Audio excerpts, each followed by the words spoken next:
Praise the Lord. அல்லேலூயா. ஆண்டவருடைய பரிசுத்த நாமத்திற்கு மகிமை உண்டாகட்டும். இந்த மகிழ்ச்சியான இரவு நேரத்திற்காக ஆண்டவருக்கு நன்றி சொல்லுகிறேன். இந்த நாளிலும் உங்களோடு இணைந்து ஆண்டவரை மகிமைப்படுத்தும்படி கர்த்தர் கிருபையாய் கொடுத்திருக்கிற இந்த இரவு நேரத்தை ஒரு பெரிய பாக்கியமாய் கருதுகிறேன். கர்த்தர் இந்த ராத்திரி, நாளை பகல், நாளை இரவு 3 பகுதிகளிலும் ஆண்டவர் தமது நாமத்தை மகிமைப்படுத்துவாராக என்று சொல்லி நான் உங்களை வாழ்த்துகிறேன். கர்த்தர் உங்களுக்கு உதவி செய்யட்டும். ஆமென். அல்லேலூயா.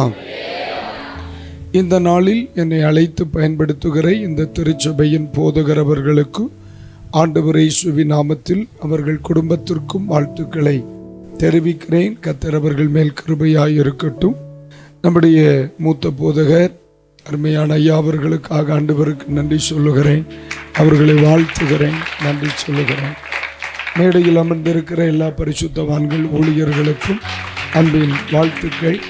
குறிப்பாக உங்களுக்கு ஆண்டவர் இயேசுவின் நாமத்திலே வாழ்த்துக்களை தெரிவிக்கிறேன். கர்த்தர் உங்களுக்கு உதவி செய்வாராக. ஆண்டவர் நல்லவர். இந்த ராத்திரியிலும் கர்த்தருடைய வார்த்தைகளை சில நிமிடங்கள் உங்களோடு பகிர்ந்து கொள்ள கர்த்தருக்குள் ஆசைப்படுகிறேன். இதுவரையிலும் பாடுவதற்கு கர்த்தர் உதவி செய்தார், ஜெபிப்பதற்கு கர்த்தர் உதவி செய்தார், ஆராதனை செய்ய கர்த்தர் உதவி செய்தார். தொடர்ந்து ஆண்டவர் சில நிமிடங்கள் கர்த்தர் நம்மோடு பேசுவாராக என்று நான் உங்களை மனதார வாழ்த்துகிறேன், உங்களுக்காக ஜெபிக்கிறேன். இந்த 3 ஆராதனைகளிலும் தேவனுடைய இரக்கம் உங்களுக்கு உண்டாயிருக்கட்டும். ஆமென். பாருங்க, இந்த கூட்டத்திற்காக அன்று இரவிலே ஒரு பல மாதங்களுக்கு முன் இந்த நாட்கள் குறிக்கப்பட்டது. அன்றைக்கு இரவிலே போய் ஆண்டவருடைய சமூகத்திலே நான் ஜெபித்த பொழுது ஆண்டவர் எனக்கு சொன்ன வார்த்தை, என் ஜனங்கள் மேல் எனது இரக்கம் உண்டாயிருக்கும் என்று சொல்லி ஆண்டவர் எனக்கு சொல்லி கொடுத்தார். அப்போ நாளை காலை பொழுதிலே அதை குறித்த காரியங்களை ஒரு தேவ பிள்ளைக்கு தேவனுடைய இரக்கம் உண்டாயிருக்கும் பொழுது அவர்களுக்கு நடைபெறும் காரியங்களை நாளை தினம் பகல் பேசுவோம், இரவிலும் பேசுவோம். கர்த்தர் நமக்கு உதவி செய்வார். ஆனால் இந்த நாட்களில் உங்களை குறித்து தேவன் எதிர்பார்க்கிற ஒரு குறிப்பிட்ட காரியத்தை மட்டும் உங்களுக்கு சொல்லி உங்களுக்காக ஜெபித்து கடந்து சொல்ல தேவன் இரக்கம் பாராட்டுவாராக. ஆண்டவர் நல்லவர். சீக்கிரமாய் உங்களுடைய இந்த ஆமீன் தோத்திரம் நிலைகளுக்கு ஒரு மாற்றத்தை தேவன் தரட்டும், இல்லையா? ஆண்டவர் நல்லவர். ஒவ்வொரு முறை வரும் பொழுதும் ஒவ்வொரு விதமாக இருக்கிறது. கடந்த முறை வரும் பொழுது ஒரு மாதிரி இருந்துச்சு, அதுக்கு முன்னாடி வரும் பொழுது இன்னொரு மாதிரி இருந்துச்சு. ஆகவே இதை பார்க்கும் பொழுது நமக்கு ஒன்று புரிகிறது, இவ்வுலகத்தில் எதுவும் நிரந்தரம் இல்லை என்று. இப்பொழுது இருக்கிறதும் நிரந்தரம் அல்ல. ஆகவே தொடர்ந்து உங்களை பெருக பண்ணுவாராக, வளர பண்ணுவாராக, உயர பண்ணுவாராக, உறுதிப்படுத்துவாராக என்று நான் உங்களை வாழ்த்துகிறேன். தேவன் மகிமையானவைகளை செய்யட்டும். ஆமென். கர்த்தர் நல்லவர்.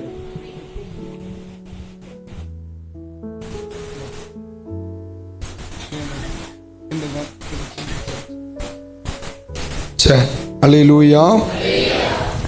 ஆண்டவர் நம்மை இந்த தேசத்தில் வைத்திருக்கிறதனுடைய மகத்தான நோக்கத்தை இந்த ராத்திரியில் நாம் உணர்ந்து அதற்கு பின் மறைந்திருக்கிற தேவ திட்டத்தை ஒன்று கூட உறுதிப்படுத்தி கொண்டு செல்லுவோம்.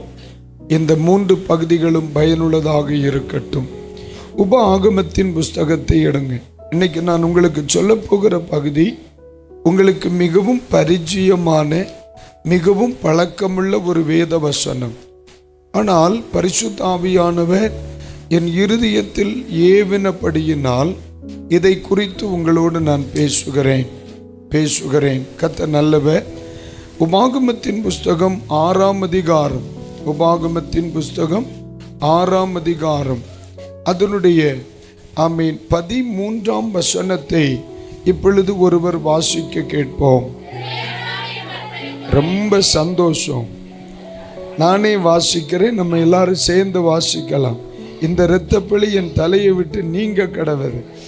உன் தேவனாகிய கர்த்தருக்கு பயந்து அவருக்கே ஆராதனை செய்து அவருடைய நாமத்தை கொண்டே ஆணையிடுவாயாக. பரிசுத்த பிதாவே, இயேசு கிறிஸ்துவின் நாமத்தில் இந்த இரவு நேரத்தில் இந்த திருச்சபையில் நின்று கொண்டு உம்முடைய பிள்ளைகளுக்காக ஜெபிக்கிறேன். அப்பிரயோஜனமான மனிதன் என் கடமைகளை மட்டும் செய்ய வருகிறோம். ஆண்டவரே, இந்த சபைக்கு இறங்கும், இந்த ஊழியத்திற்கு இறங்கும், இந்த போதகர் குடும்பத்திற்கு இறங்கும், இந்த ஜனங்களுக்கு இறங்கும், இந்த தேசத்திற்கு இறங்கும். கர்த்தர் சொன்னேன், என் இரக்கம் இந்த ஊழியத்தில் காணப்படும், என் பிள்ளைகளுக்கு நான் இறங்குவேன் என்று அவர்களுக்கு சொல் என்று சொன்னேன். இந்த இரக்கம் ஒரு மனிதனுக்கு கிடைக்க பெறுவதற்கு அடிப்படையாக இருக்கிற ஒரு சில காரியங்களை இன்றைக்கு ராத்திரியில் ஒன்று உணர்ந்து உருவாக்கப்பட உதவி செய்யும். ஆண்டவரே, என் கடமைகளை தான் நான் செய்கிறேன். ஆண்டவரே, ஸ்தோத்திரம். கடமைக்காக செய்யவில்லை, கடமை என்று நினைத்து செய்கிறேன். ஆண்டவர் மட்டும் மகிமைப்பட வேண்டும். சின்ன குழந்தைகள் வரைக்கும் புரிந்து கொள்ள, முதியவர்கள் வரையிலும் கிரகித்து கொள்ள எல்லாருடைய இருதயங்களையும் கர்த்தர் திறப்பீராக. எல்லாரும் புரிந்து கொள்ளுகிற விதத்திலே லகுவாய் கருகலானவைகளையும் லகுவாக பேச கர்த்தர் எனக்கு கிருபை தரணும். உம்முடைய வல்லமையுள்ள கரத்தில் என்னை ஒப்பு கொடுக்கிறேன். தொடர்ந்து மறைத்து மகிமைப்படும் ஆசீர்வதியும் எங்கள் நல்ல பிதாவே. அல்லேலூயா, அல்லேலூயா. கர்த்தருக்கு ஸ்தோத்திரம் உண்டாகட்டும். ஆண்டவர் இந்த உலகத்திலே ஒன்றை விரும்புவார் என்று சொன்னால் அவரை நாம் ஆராதிப்பதை அவர் விரும்புவார். ஆமென். இந்த உலகத்தில் பாருங்க, ஃபாதர் ஒரு முறை ஒரு பாடல் பாடும் பொழுது ஏதாவது ஏதாவது ஏதாவது செய்யணும் அப்படின்னு பாடுவார். உங்களுக்கு அந்த மாதிரி எண்ணம் வருதான்னு எனக்கு தெரியல, ஆனால் அந்த ஆளுக்கு வந்திருக்கு. ஆமே, ஆம்.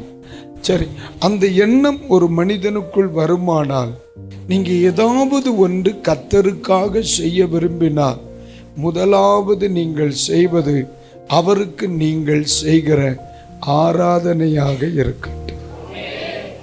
நான் சொல்றது உங்களுக்கு புரியுதா இல்லையா?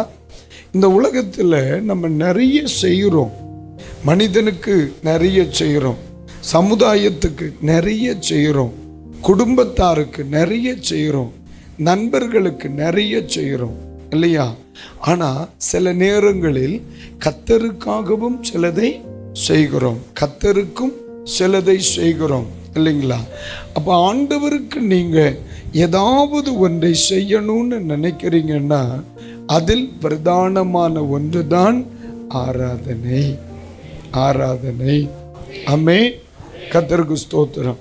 சரி, ஒன்று சொல்றேனே, ஜெபம் என்கிற ஒன்று யாருக்காக செய்யப்படுகிறது? ஜெபம் யாருக்காக செய்யப்படுகிறது? நமக்காக. இந்த பிரசங்கம் யாருக்காக செய்யப்படுகிறது? அதுவும் நமக்காகத்தான். ஆராதனை யாருக்காக செய்யப்படுகிறது? இந்த பூமியில நீங்க ஆண்டவருக்காக ஒன்றை செய்றீங்கன்னா அது நீங்க செய்கிற ஆராதனை மட்டும்தான். காணிக்கை யாருக்கு கொடுக்குறீங்க? யாருக்காக கொடுக்குறீங்க?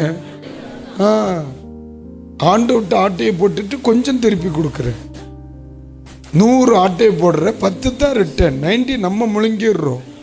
அதனால கர்த்தர் தராத ஒன்றை இந்த பூமியில் அவருக்கு நம்மால் கொடுக்கவே முடியாது. அப்போ இந்த உலகத்தில் நீங்க ஆண்டவருக்கு ஏதாவது செய்வீர்கள் என்று சொன்னார், செய்வீர்கள்னா நம்ம ஒன்று ஆலயத்தில் வந்து ஆண்டவரே நீர் நல்லவர், இதை தவிர வேறு ஒன்றும் நீங்கள் அவருக்காக செய்ய முடியாது. ஆமென். அல்லேலூயா. அவர் தராத ஒன்றை நீங்களா செய்கிறதா இருந்தா இது மட்டும்தான். ஒன்று, அவரை பார்த்து நீர் நல்லவர், இதுக்கு பேர் ஆராதனை. உங்க பக்கத்தில் இருக்கிறவங்களை பார்த்து இயேசு நல்லவர் அப்படின்னு சொன்னா இதுக்கு பேர் ஊழியம், இதுக்கு பேர் சாட்சி. மேலே பார்த்து நல்லவர்னு சொன்னா ஆராதனை, பக்கத்தில் இருக்கிறவங்கள கீழே பார்த்து ஆராதனை, அவர் நல்லவர்னு சொன்னா அதுக்கு பேரு சாட்சி.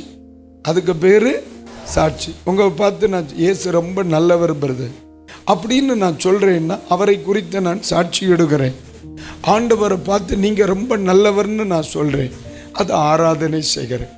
என்ன வாய் மேலே பார்க்க இருக்கு, வாய் கீழே பார்க்க இருக்கு. சைடு மட்டும் ஸ்பீக்கர் மாறிட்டுனா வேலையை மாறிடுது. மேலே பார்க்க இப்படி ஆண்டவரை பார்த்து சொல்லுங்க, நீர் நல்லவர். உங்களுக்கு நான் என் தமிழ் உங்களுக்கு புரியுதா இல்லையா? மேலே பார்த்து சொல்லு, நீர் நல்லவர். இதுக்கு பேர் ஆராதனை. பக்கத்தில் இருக்கிறவங்கள லைட்டாக சுரண்டி சொல்லுங்க, இயேசு நல்லவர்.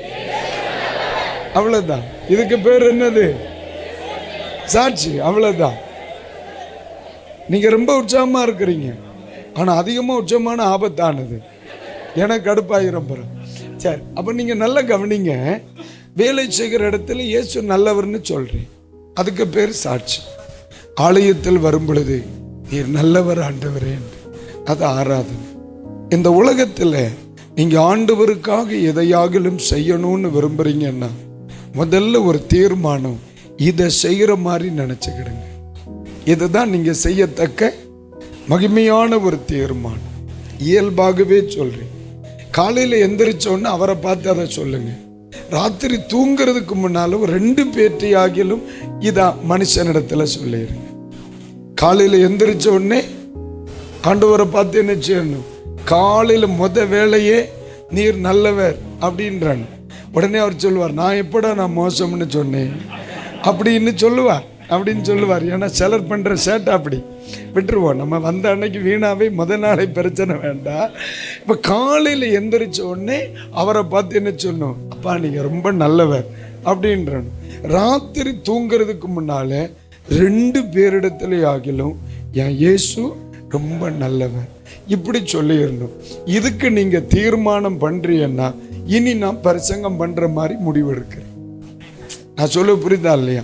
இதுக்கு இந்த டீலுக்கு நீங்கள் ஓகேன்னா இனி 9 மணி வரைக்கும் நான் உங்களுக்கு பிரசங்கம் பண்ண நான் ஓகே. நான் சொல்ல சரிதானா? அப்போ ஒரு தம்ஸ்அப் பண்ணியிருங்க பார்க்கலாம். அவ்வளோதான்.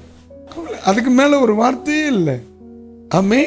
இதுதான் நம்ம பேசிக்காகவே நம்ம வாழ்க்கையில் கற்றுக்கொள்ள எப்பவுமே புரியணும். ஒரு பிரசங்கத்தை நம்ம எவ்வளவு வேகமாக பேசுகிறோங்கிறது இல்லை, எவ்வளவு கவனமாக பேசுகிறோங்கிறது தான் முக்கியம். அமீன், தோத்திரம். புரியுதா இல்லையா? சமயம் வாய்த்தாலும் வாய்க்காவிட்டாலும் திருவசனத்தை ஜாக்கிரதையா பேசணும். எதுக்கு ஜாக்கிரதையா? அமீன், தோத்திரம். ஒருவர் கூட மிஸ் ஆகிடப்படாது. ஆமாம், தூங்குறவங்கள ரொம்ப கவனமாக இருக்கணும். ஏன்னா சில நேரம் அவங்களுக்கெல்லாம் வெளிப்பாடு கிடைக்கும். அந்தால தண்ணி தொட்டியை ஓப்பன் பண்ணி அந்தால கொண்டு உள்ளே போட்டு பூட்டிட்டு காலையில் திறந்து விட்டுறலாம், வெளிப்பாடு உச்சநிலை அடைவதற்காக. வாரு. அப்போ கவனிங்க. அப்போ ஆண்டவரை பார்த்து நான் என்ன சொன்னேன்? நீர் நல்லவர் இல்லையா? நீர் நல்லவர். ஆனால் மனிதர்களை பார்த்து நான் என்ன சொன்னேன்? இயேசு நல்ல. இந்த 2ம் உயிர் இருக்கிற நாள் மட்டும் ஓய்ந்து விடவே கூடாது. அதுதான் என்னுடைய தீர்மானம், அதுதான் உங்களுடைய தீர்மானம். ஆமே. என் உயிர் இருக்கிறது வரைக்கும், கடைசி மூச்சு இருக்கிறது வரைக்கும் ஓயக்கூடாத ஒன்று இதுதான். இந்த தீர்மானம் இருக்கிற ஒரு மனிதனை ஆராதனைக்கு வாங்கன்னு சொல்ல வேண்டிய அவசியம், வாயை திறங்கன்னு சொல்ல வேண்டிய அவசியம், சத்தம் உயர்த்துங்கள் என்று சொல்ல வேண்டிய அவசியம் இல்லை. ஏன்னா அவர்களால் அதை செய்யாமல் இருக்க. ஆமென். இந்த தீர்மானம் உள்ள பிள்ளைகளினால் எப்பா ஒரு ரட்சிக்கப்பட்ட பிள்ளை ஆராதிக்கிறது ஆச்சரியமே கிடையாது, அவன் ஆராதிக்காம இருக்கிறது தான் ஆச்சரியம். எப்படி இவனால ஆராதிக்காம இருக்க முடியுது? எப்படி இவனால ஆலயத்துக்கு வராம இருக்க முடியுது? எப்படி இவனால ஆண்டவரை தேடாம இருக்க முடியுது? எப்படி ஆலயத்தில் ஆராதனை இருக்கிற நாள்ல இவனுக்கு வீட்டில் இருக்க முடியுது? அதுதான் ஆச்சரியப்பட வேண்டியது. நம்ம எல்லாம் ஆராதிக்கிறது ஆச்சரியம் கிடையாது, ஆராதிக்காம இருக்கிறது ஆச்சரியம். ஏன்னா நமக்குள்ள இருக்கிறவர் ஆவியானவரானால், உண்மையானவரானால் நம்மால வீட்டில் இருக்க. அதுக்கு மேல ஒரு வார்த்தை இல்லை. அல்லேலூயா, அல்லேலூயா. இந்த சபைக்கு தேவனுடைய இரக்கம் இருக்கிறது என்று சொல்ல சொன்னார். அதை நாம் வருகிற நேரங்களில் கவனமாய் படிப்போம். அந்த இரக்கத்துக்கு நேராய் ஜனங்களை நடத்தினது என்ன? இஸ்ரவேல் மக்கள் வனாந்திரத்திலே இரக்கம் பெற்றார்கள் என்று பைபிள்ல படிக்கிறோம். ஏன்னா அதை எடுக்கலைன்னா அங்க போனா நான் இன்னைக்கு ரிட்டர்ன் வந்துக்கிட மாட்டேன். அது அப்படி, அது உங்களுக்குரிய செய்தி, அது உங்களுக்குரிய செய்தி. அங்க போனா நான் ரிட்டர்ன் வர முடியாது. அதனால் அதை நாளைக்கு வச்சுக்கலாம். அப்போ இஸ்ரவேல் ஜனங்களுக்கு தேவனுடைய இரக்கம் கிடைக்க காரணம் என்ன? தேவனுடைய இரக்கம் கிடைக்க காரணம் என்ன அப்படின்னு நான் படித்ததற்கு ஒரே காரணம்தான், அவர்களை தேவன் அழைத்த அழைப்பு. அவர்களை தேவன் அழைத்த அழைப்பு. ஒரு ஆமீன் சொல்றீங்களா? சரி, இப்போ நீங்க ஒன்று புரியுங்க. ஆமீன். அப்போ சரி, யாத்திரையாகமத்தின் புஸ்தகம் எல்லாம் சில போனுக்கு மணியெல்லாம் அடிக்குதுடே. சரி, ஒரு தடவை அடிச்சு நான் விட்டேன், ரெண்டாவது அடிச்சு விட்டேன். அது எல்லாரும் மொபைல் எடுங்க, எல்லாரும் உங்க மொபைல் எடுங்க, சைலண்ட்ல போடுங்க, இல்லைன்னா சுவிட்ச் ஆஃப் பண்ணுங்க. இனி அடிச்சது போனுக்கும் கரகம், உனக்கும் கரகம். ஆமா, அப்புறம் பேசிக்கல. எல்லாரும் உங்க மொபைலுக்கு எடுங்க, சைலண்ட்ல போடு. சைலண்ட் இருக்கா உங்க கையில்? ஏதாவது சாத்தானின் ஆயுதம் இருக்கான்னே எல்லாரும் பாருங்க, பக்கத்தில் தட்டி கேளுங்க. இருக்குதா? மறந்து இருக்கும்னே. இருக்குதா? ஆஃப் பண்ணிட்டீங்களா? இல்லைன்னா சைலண்ட் பண்ணிடுங்க. இனி எனக்கு மணியெல்லாம் அடிக்கப்படாது. சைலண்ட்ல போட்டுருங்க. சாத்தான் சைலண்டா இருக்கட்டும். எனக்கு பிடிக்காத ஒரு ஆயுதம் அது. அதனால அது வேண்டாம்னு சொல்லலை, நமக்கு இங்க மணி அடிக்கிற மாதிரி வேண்டாம். என்ன? சரி, ஒரு ஆமீன் சொல்லுவோம். இஸ்ரவேல் ஜனங்கள் இரக்கம் பெற்றார்கள். இஸ்ரவேல் ஜனங்கள் இரக்கம் பெற்றார்கள். அந்த இரக்கத்திற்கு காரணம் தேவன் அவர்களை அழைத்த அழைப்பு. தேவன் நம்மை அழைத்த அழைப்பு. பாருங்க, தேவன் நம்மை அழைத்த அழைப்பு என்றால் அடிமைத்தனத்திலிருந்து இஸ்ரவேல் மக்களை சுதந்திரத்திற்கான அழைப்பு. தேவன் அழைத்த அழைப்பு என்னது? சுதந்திரத்திற்காக. ஆண்டவர் அப்படித்தானே சொல்ல, விடுதலை ஆக்கும்படி நான் இறங்கினேன், விடுதலை ஆக்கும்படி நான் இறங்கினேன். அப்ப தெய்வம் நம்மை அழைத்த அழைப்பு, ஆமென், சுதந்திரமாக்குதலின் அழைப்பு. இந்த சபையில் தேவனை ஆராதிக்கிற எல்லாருக்கும் சொல்றேன், நீங்க சுதந்திரம் பெற்றவர்கள், சுதந்திரம் பெற்றவர்கள். ஆராதிக்க சுதந்திரம், ஆசீர்வதிக்கப்பட சுதந்திரம், ஜெபிக்க சுதந்திரம், தேவனை தேட சுதந்திரம். ஆமா, இஸ்ரவேல் மக்கள் 430 வருஷங்கள் எகிப்தில் இருந்த பின் காலங்களிலே இதெல்லாம் அவர்களுக்கு மறுக்கப்பட்டுச்சு. ஓய்வெடுக்க முடியாது, ஓய்வெடுக்க முடியாது, ஊதியம் கேட்க முடியாது, ஒரு தர்ணா பண்ண முடியாது, ரேஷன் கார்டை கொண்டு ரேஷன் கடைக்கு போக முடியாது, அவன் கொடுக்கறத வாங்கணும். சுதந்திரம் இல்லாமல் இருந்தார்கள். தேவன் அவர்களுக்கு சுதந்திரத்தை கொடுத்தார். அல்லேலூயா. தேவ பிள்ளைகளுக்கு சொல்றேன், இயேசுங்கிற ஒருத்தர் உங்க வாழ்க்கையில வந்தா முதல்ல உங்களுக்கு நடைபெறுகிறது சுதந்திரம் உண்டாகும், ஃப்ரீடம் உண்டாகும். அதுதான் நம்ம வாழ்க்கையினுடைய மிகப்பெரிய வெற்றி. ஃப்ரீடம் உண்டாகும். அந்த ஃப்ரீடம் கிடைச்ச பிறகு சிலர் ஃப்ரீடத்தை அனுபவிக்கிறது தான் சிக்கல்ல சிக்கிறது. அந்த ஃப்ரீடத்திலும் நம்ம கவனமா இருக்கணும். அது நமக்கு தொடர்ந்து பிறகு படிக்கலாம். இயேசு வந்தாலே நமக்கு ஃப்ரீடம் தான். என்ன வந்துருது? ஒரு சுதந்திரம் இல்லைங்களாம்மா. நம்ம குடும்பத்தில் என்ன வந்துடும்? ஃப்ரீடம் வந்துடும். பாருங்க, பரிசுத்த ஆவியானவர் சிம்சோனின் மேல் வருகிறார்.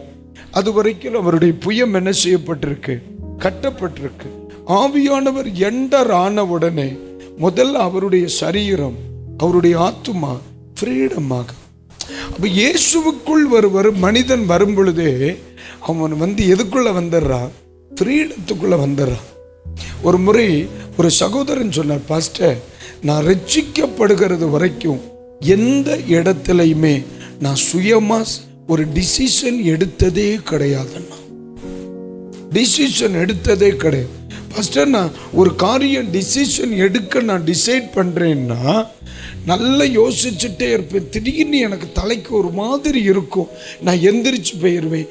இதுவரைக்கும் என் வாழ்க்கையில் யாரோ ஒருவருடைய டிசிஷன், அண்ணே நீங்கள் சொல்லுங்கள் என்ன செய்யலாம், அக்கா நீங்கள் சொல்லுங்கள் என்ன செய்யலாம், தம்பி நீங்கள் சொல்லுங்கள் என்ன செய்யலாம், தம்பி நீங்கள் சொல்லுங்கள் என்ன செய்யலாம், பாஸ்டர் நீங்கள் சொல்லுங்கள் என்ன செய்யலாம். ஏன் அவன் வாழ்க்கையில் என்ன இல்லை, நம்ம சுதந்திரம் இல்லை. ஆனால் என்னைக்கு இயேசுவை ஏற்றுக்கொண்டு ரட்சிக்கப்பட்டு நான் ஆண்டவருக்குள்ள வந்தனோ அதுக்கு பிறகு எந்த முடிவையும் நான் தான் எடுக்கிறேன். கர்த்தர் என்னுடைய மனநிலைகளை சுதந்திரமாக்கி இருக்கிறார். சொல்லுது புரியுதா இல்லையா? அப்ப தெய்வீகம் என்பதே சுதந்திரம்தான், ஆத்மீகம் என்பதே சுதந்திரம்தான், அடிமைத்தனம் அல்ல, சுதந்திரம்தான். ஆவிக்குரிய வாழ்க்கை என்பதே சுதந்திரம் தான். அதனால தான் ஆண்டவர் சொன்னார், நான் அவர்களை விடுவிக்கும்படி இறங்கினேன் என்றார். அல்லேலூயா. ஆனா ஆண்டவர் எதையுமே ஒரு நோக்கம் இல்லாமல் செய்கிறவர் அல்ல. அவர் எதுவுமே ரொம்ப பிளான் பண்ணி தான் செய்வார். கர்த்தருக்கு ஸ்தோத்திரம். பக்கத்தில் இருக்கிறவங்கள லைட்டா அப்படி முகத்தை பாருங்க, அவங்க நல்லா இருக்காங்களா இல்லையா, நல்லா இருக்காங்களா இல்லையா? அப்போ அவங்கள்ட்ட சொல்லுங்க, நீங்க ரொம்ப சூப்பரா இருக்கிறீங்கன்னு சொல்லுங்க. அவ்வளவுதான். ஒரு காலத்து உலக அழகிகள் இன்னைக்கு கிழவிகளா இருக்கிறாங்க, ஆனாலும் அவங்க நல்லா தான் இருக்காங்க. அவங்க எப்படித்தான் இருக்காங்க, நல்லா தான் இருக்காங்க, ரொம்ப நல்லா தான் இருக்காங்க. ஆண்டவர் நம்ம என்ன செய்திருக்கிறார், படைத்திருக்கிறார். பாருங்க, நான் அப்பமே சொன்னேன், எல்லாருக்கும் மொபைலையும் ஒரு வாட்டி எடுத்து பாருங்கன்னு உங்களுக்கு ஃப்ரீடம் தந்தனா இல்லையா? அதில் நமக்கு தெரியும் சுவிட்ச் ஆஃபாக இருக்கா சைலண்டாக இருக்கான்னு. ஒரு வாட்டி எடுத்து பார்த்துருக்கலாமா இல்லையா? அதுதான் வயசு மிஞ்சின பிறகு மொபைல் வச்சா அப்படித்தான் இருக்கும். சரி விடுங்க, வீணா வம்பன்னத்துக்கு. ரைட், நான் சொல்ல புரியுதா இல்லையா? ஆலயத்துக்குள்ளே நான் பாருங்க, என் மொபைல் நீங்கள் பார்த்தீங்கன்னா என் பேக்குக்குள்ளே இருக்கும், சுவிட்ச் ஆஃப் பண்ணி பேக்குக்குள்ளே வச்சுருப்பேன். எங்கள் ஆலயத்துக்குள்ளே ஆராதனை இல்லாத நேரத்துலையும் ஆலயத்துக்குள்ளே ஃபோன் பேச முடியாது. ஒரு ஆளுக்கு ஃபோன் வருதுன்னா எந்திரிச்சு வெளியே பேசிட்டு தான் உள்ளே வரணும். அதுதான் எங்கள் கணக்கு. என்னுடைய ஆலயத்துக்குள்ளே நான் என் மொபைல் உள்ளே வராது, பேக்குக்குள்ளே தான் இருக்கு. பார்த்தீங்களா? இப்போ அணைக்கிறது முதல்ல என்ன அழகாக சொல்லி கொடுத்தேன். என்ன இப்போ மட்டும் இல்லை, எப்போவும் இந்த வேலை செய்த பிறகு தான் ஆராதனை ஆரம்பிக்கணும். பள்ளி வாசலில் இப்படி இருக்காது, இந்து கோயிலில் இது இருக்காது. பெந்தைகோசுகார பயல்களுக்கு தான் பைத்தியம். என்ன, இந்த பயல்களுக்கு தான் லூசு பயலாக நடக்கிறான். பலிபீடத்திலையும் செல்லு, ஆலயத்துக்குள்ளேயும் செல்லு, இயேசு வருகிறார்னு தடவும். இந்த ஜுவலியெல்லாம் வைக்கப்படாது, சரியா? பள்ளிவாசல்ல இஸ்லாமியன் அது செய்யறதில்லை. தோத்துற இந்து கோயிலில் ஒரு குருக்கள் செய்யறதில்லை. அவங்க எல்லாம் நரகத்துக்கு போவாங்களாம், நீங்கள் மட்டும் பரலோகத்துக்கு போவீங்களாம். எவன் சொன்னா? யோசிச்சு தான் போண்டியது இருக்கும், ஒழுக்கமாக வரலைன்னா. சரி, வந்த இடம் பூரா சோத்தில் மண் வாரி போட வேண்டிய இருக்கு. சரி, கைகளை உயர்த்தி ஒரு அல்லேலூயா சொல்லுங்கோ, அல்லேலூயா. இது ஏன் நம்ம சபையில் பழக்கம் ஆகலைன்னா, ஊழியர்கள் இதை பழக்கப்படுத்தலை. ஊழியர்கள் மேடையிலிருந்து யூஸ் பண்ணுறாங்க. தயவுசெய்து என்ன நீங்கள் தப்பாக நினைக்கப்படாது. அவங்கள பார்த்து தான் இவங்க படிக்கிறாங்க. முன் விசுவாசிகளை பார்த்து தான் பின் விசுவாசிகள் படிக்கிறாங்க. ஆமாம், அதனால தான் சொல்கிறேன், இதெல்லாம் ஆஃப் பண்ணுறது. சரியாயிரும். சரி, பக்கத்தில் ஹெல்ப் பண்ணி கொடுங்க. Very good. இது ஒரு முடிவுக்கு வராமல் நீ பிரச்சங்கம் பண்ணவே மாட்டேன். வேறு நீ பேசாமல் இருந்தாலும் பரவாயில்ல, நான் வந்ததுக்கு ஒரு மாற்றமாக அது வரட்டும். ஆண்டவர் நல்லவன். அல்லேலூயா. ஆமாம், நான் எல்லாரும் இது மேக்சிமம் சொல்லித்தான் செய்வேன். நிறைய நேரம் பேசண்டாமா, நான் சொல்லுகிற எப்படின்னாலும் என் பிரச்சனை முடிய போகிறதில்லை, அந்தரத்தில் தான் தொங்க போகுது. அதனால 2 பாயிண்ட்டுக்கு 1 பாயிண்ட் தொங்கட்டுமே, அதுக்கு என்ன பிரச்சனை? சரி, ஆண்டவர் நம்மை அழைத்த அழைப்பு சுதந்திரத்திற்கு ஏதுவான அழைப்பு. ஆண்டவர் உங்களிடத்தில் என்னிடத்தில் எதிர்பார்க்கிற ஒன்று, நாம் கர்த்தரை என்ன செய்யணும்? அதை கர்த்தர் ரொம்ப எதிர்பார்க்கிறார். உங்களிடத்தில் அவர் எதிர்பார்க்கிறார். ஆண்டவர் இதை செய்ப்பா அப்படின்னு ஒன்று சொன்னார்னா இது மட்டும்தான் உங்கள்கிட்ட சொல்லுவார். வேற எதுவுமே ஆண்டவர் உங்களிடத்தில் தனக்காக எதிர்பார்க்கவே மாட்டார். ஆண்டவர் உங்களிடத்தில் எதிர்பார்க்கிறது, நான் சொன்னமில்ல, மேலே பார்த்து அதை சொல்லு, கீழே பார்த்து அதை சொல்லு. இந்த ரெண்டை தவிர கர்த்தர் உங்களிடத்தில் அல்லது என்னிடத்தில் வேற எதுவுமே எதிர்பார்க்கல, வேற எதுவுமே எதிர்பார்க்கல. உண்மையிலே சொல்றேன், இந்த இரண்டையும் உங்களை பார்த்து இயேசு நல்லவர்னு சொல்றாங்க, அவரை பார்த்து இயேசு நல்லவர்னு சொல்றாங்க. இதை செய்கிற ஒரு மனுஷனை ஆண்டவரை விட்டு ஒரு நாளும் எவனும் பிரிக்க முடியும். இப்படி இருக்கிற ஒரு மனுஷனை ஆசீர்வதிக்கப்படுவதை எவனாலும் தடுக்கவும் முடியும். என்னம்மா ஆமே? ஆராதிக்கிற பிள்ளைகளை ஆண்டவர் ஆசீர்வதிப்பதை யாரும் என்ன செய்ய முடியாது, தடுக்கவே முடியாது. அதனால இடம் பொருள் ஏவல் எச்சூழலிலும் தேவனை ஆராதிப்பதில் மட்டும் நீங்க என்ன செய்யணும், கவனம் செலுத்தணும். ஏன்? நான் அவர் விரும்புகிறதை நிறைவேற்றி கொண்டிருக்கிறேன். அவர் விரும்புகிறதை நிறைவேற்றி கொண்டு, அதனால தான் முழு பலத்தோடும் முழு ஆத்துமாவோடும் முழு இருதயத்தோடும் அப்படின்னு இருக்கு. அந்த ஆராதனையில மட்டும் முழு இருதயம் இருக்கணும், முழு பலன் இருக்கணும், முழு ஆத்துமா 100% ஆராதிக்கணும். என்ன ஏன்னா இந்த பூமியில் நம்ம அவருக்காக செய்யறது அது மட்டும்தான். நம்ம செய்யறத நம்ம 100% செய்யணும். ஆமென், அல்லேலூயா. 100% செய்யணும். என்னுடைய வாழ்க்கையில் ஏற்பட்ட ஒரு தோல்வியை நான் உங்களுக்கு சொல்கிறேன். நான் இந்த ஊழியத்திற்கு வந்த ஆரம்ப நாட்களில் ஒரு பிரசங்கியாராக வரவில்லை, ஒரு பாடகனாகத்தான் வந்தேன். ஒரு பாடகனாக கல்யாண வீட்டில் பாடுறது, கச்சேரிக்கு பாடுறது, அப்புறம் இந்த கன்வென்ஷனில் பாடுறது, இப்படியே தான். அன்னைக்கு இந்த மாதிரி பெரிய ப்ரொஃபஷனல் லைஃப் எல்லாம் கிடையாது. இப்படியே பாடிக்கொண்டு நடந்தேன். அப்போது ஆராதனை நடத்தும் பொழுது எனக்கு நான் என்ன பண்ணுவேன்னா, மைல்டாக நின்று தான் ஆராதனை நடத்துவேன். எல்லாரும் ஆவியில் நிரம்பி ஆராதிக்கும் பொழுது நான் என்ன நோட்லேயே நின்றுக்கிடுவேன். ஆமாம், அதை விட்டு ரொம்ப சவுண்டு போடுறது, சத்தம் போடுறது பண்ண மாட்டேன். ஏன்னா நாளைக்கு மறுபடியும் எங்கேயாவது பாடணும் இல்லை, நாளைக்கு அங்கே போய் ஏசு நல்லவர் அப்படி சொல்லப்படாது. அந்த நிலைமை நமக்கு என்ன செய்யக்கூடாது, வந்துடப்படாது. அதனால ரொம்ப கவனமாக, ரொம்ப தெளிவாக, யாராகிலும் ரொம்ப ஹையாப்பான் ஹல்லேலூயான்னு சொல்லி சும்மா அனுப்பேன். அப்புறம் அவன் தான் நோட்டுக்கு இறங்கி வந்தோன்னே கூட சேர்ந்துருவேன். ஆமாம், அப்படியே தான். ஆனால் அப்போது ஆராதனை நேரங்களில் ஒரு வெற்றிடம் இருந்ததை நான் உணர்ந்திருக்கேன். ஆனால் என்னுடைய பலனே அதான், இந்த பாடல் தான். உண்மையாக சொல்ல வாழ்வாதாரமே அதான், சோறு போட்டதே அதான்மா. பாடுறோம், யாராவது ஏதாவது கொடுக்குறாங்க. அன்னைக்கெல்லாம் ஒரு கல்யாண ஆர்கெஸ்ட்ராவுக்கு பாடுனா 75 ரூபா.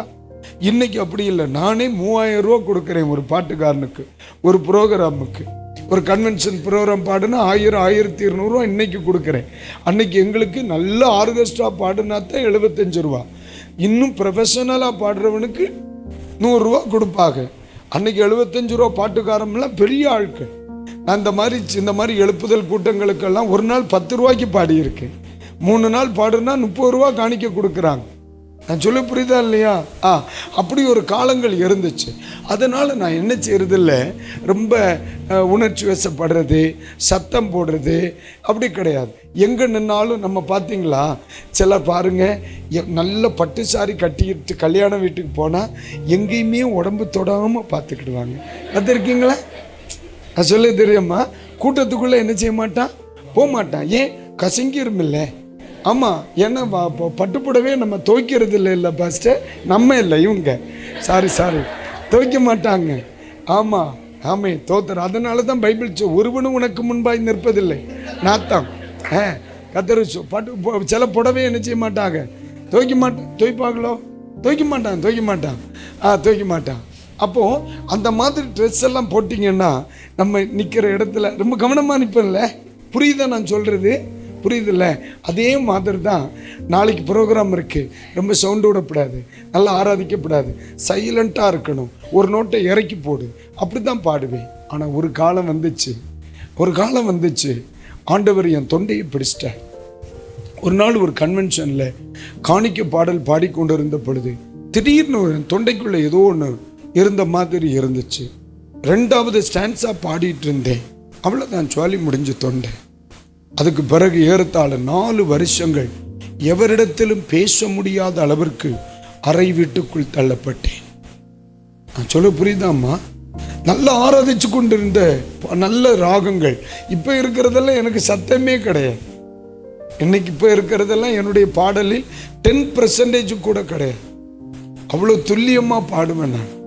ஆனால் ஒரு குறிப்பிட்ட நாளில் அந்த பலகீனம் என்னை பிடித்து கொண்டது. 4 வருடங்களுக்கு மேலாய் மறைவிடத்திலே சிக்கி தவித்தேன். யாருமே என்னை கூப்பிடலை, எல்லாராலும் மறக்கப்பட்டேன். என்னுடைய டைரி, எனக்கு சாங் டைரி செல்ஃபில் வச்சு கரையான் சாப்பிட்டு போயிருச்சு. அந்த அளவிற்கு எல்லாராலும் மறக்கப்பட்ட பொழுது கர்த்தர் என் குறையை உணர்த்தினார், என் பிழையை ஆண்டவர் உணர்த்தினார். நான் உனக்கு கிருபை தந்திருக்கேன், நான் உனக்கு பலன் தந்திருக்கேன், நான் உனக்கு தாளந்து தந்திருக்கேன்.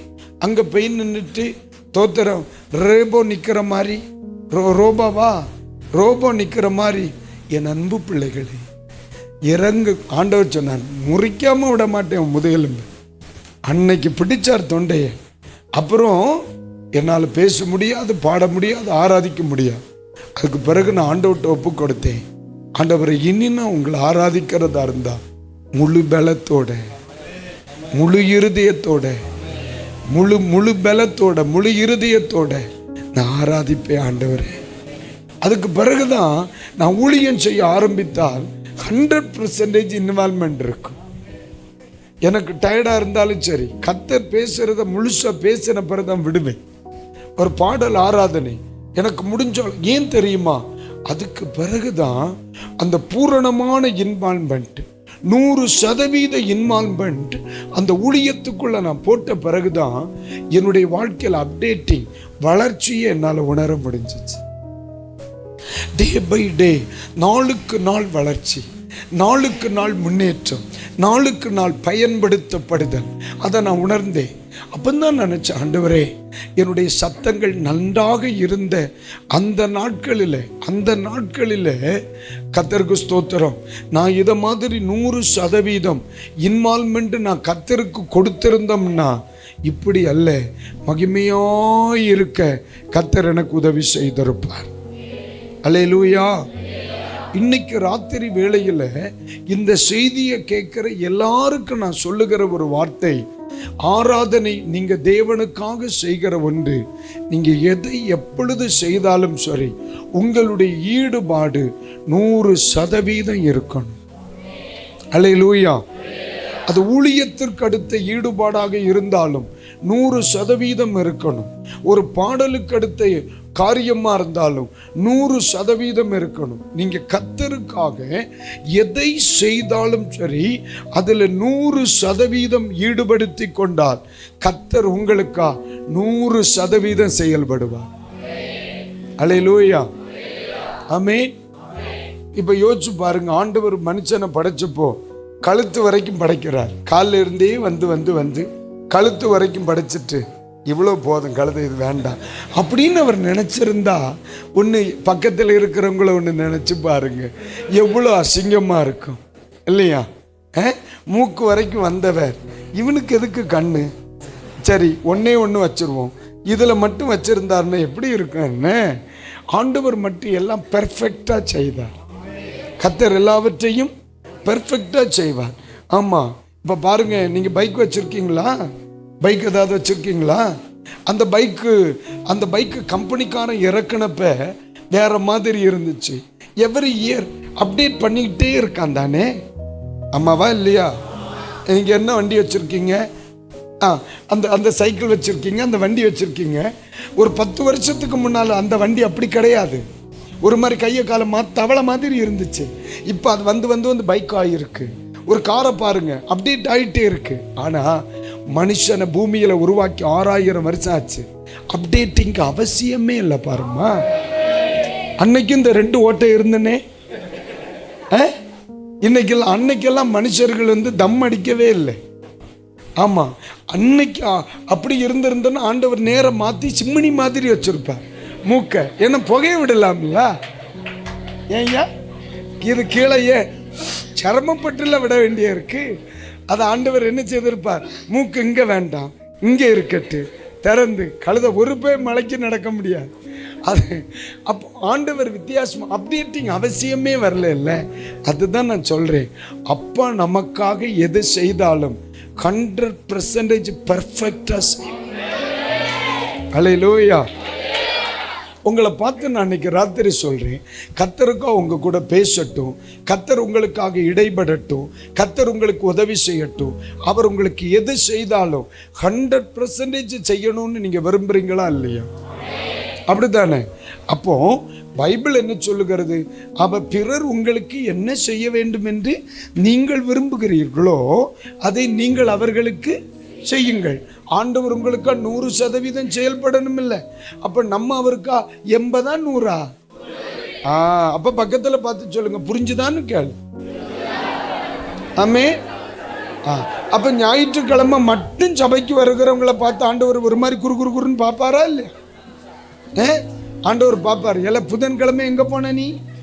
நமக்கு என்னைக்கெல்லாம் மீட்டிங் இருக்கு ஐயா? வெள்ளிக்கிழமை, சனிக்கிழமை, ஞாயிற்றுக்கிழமை, அவ்வளவுதான். ஞாயிற்றுக்கிழமை அப்பா நான் உண்மை பார்க்குறேன்பா. வெள்ளிக்கிழமை வேற எவ்வளோ பார்க்க போனா அப்படின்னு ஒன்று கேட்பாரா இல்லையா? சுகத்தை பூரணமாக எதிர்பார்க்குறேன், நன்மையை பூரணமாக எதிர்பார்க்குறேன், ஆசீர்வாதத்தை பூரணமாக எதிர்பார்க்குறேன், உயர்வை பூரணமாக எதிர்பார்க்குறேன். அப்போ நான் மட்டும் உன்னை பூரணமாக எதிர்பார்ப்பனா இல்லையா? அப்போ ஆண்டவருக்காக செய்கிற ஒரு காரியத்தை 100% செய்ய நம்ம ஆண்டவர்கிட்ட கிருபை கேட்கணும். என்ன? ஆண்டவர்கிட்ட கிருபை கேட்கணும். அது நம்ம மனிதனுடைய அந்த முயற்சியினால செய்ய முடியாது. அதுக்கும் அவர் தான் கிருபை தரணும். ஆண்டவரே, நான் உங்களுக்காக எதை செய்தாலும் சரிப்பா, 100% செய்ய எனக்கு கிருபை தாங்க. ஒரு ஒரு ஒரு ஒரு 20 செகண்ட் ஜம்ப் பண்ணிடுவோமா? இப்படி ஜோம் பண்ணிடுவோமா? அக்கா ஆமாவா இல்லையா? அக்கா நம்ம 2 பேருக்கு இடையில எந்த பிரச்சனையும் இல்லை, நீயே முறைச்சு பார்க்க என்ன? வலது கருத்தை அப்படியே உயர்த்துங்க பார்க்கலாம். ஆமாக்கா பாவம், நான் வலது கருத்தை உயர்த்துங்க. ஒரு நிமிஷம் கண்ணை மூடுங்க. ஆண்டவரே, கர்த்தருக்காக நான் எதை செய்தாலும், கர்த்தருக்காக எதை செய்தாலும் பூரணமாய் செய்ய, முழுவதுமாய் செய்ய, 100% செய்ய, முழுவதுமாய் நிறைவேற்ற எனக்கு கிருபை தாரும் ஆண்டவரே. கிருபை தாரும் ஆண்டவரே. கிருபை தாரும் ஆண்டவரே. கிருபை தாரும் ஆண்டவரே. அப்படியே உங்க வலது கையை தலைக்கு மேல வச்சுட்டு அந்த அபிஷேகத்தையும் அந்த கிருபையும் எனக்கு பூரணமாய் தரணும் ஆண்டவரே. பூரணமா தரணும் ஆண்டவரே. இயேசுவின் நாமத்தில் பிதாவே. அல்லேலூயா, அல்லேலூயா, ஆமென். சரி, அப்போ கண்டிப்பா சொல்றேன், உங்க வாழ்க்கையில் இந்த மாற்றத்தை பார்ப்பீர்கள். யாத்திரையாகமத்தின் புஸ்தகம் 8ஆம் அதிகாரம் 1ஆம் வசனத்தை படிச்சப்போ அங்கே ஒரு வசனத்தை சொல்லுகிறார். அப்பொழுது கர்த்தர் மோசேயை நோக்கி, நீ பார்வோனிடத்தில் போய் எனக்கு ஆராதனை செய்ய, ஒரு ஆமேன் சொல்லுங்க, எனக்கு ஆராதனை செய்ய. ஒரு முறை கூட சொல்லுங்க, எனக்கு. ஒரு முறை கூட சொல்லுங்க, ஆமென், அல்லேலூயா. அப்போ நீங்க புரிஞ்சுக்கிடணும், இஸ்ரவேல் ஜனங்கள் வாழ்க்கையில் இதற்கு முன் ஆராதனைகள் இருக்கிறதா இல்லையா? சும்மா யோசிப்பேன், தப்பில்லை. இதற்கு முன் ஆராதனை இருக்கிறதா இல்லையா?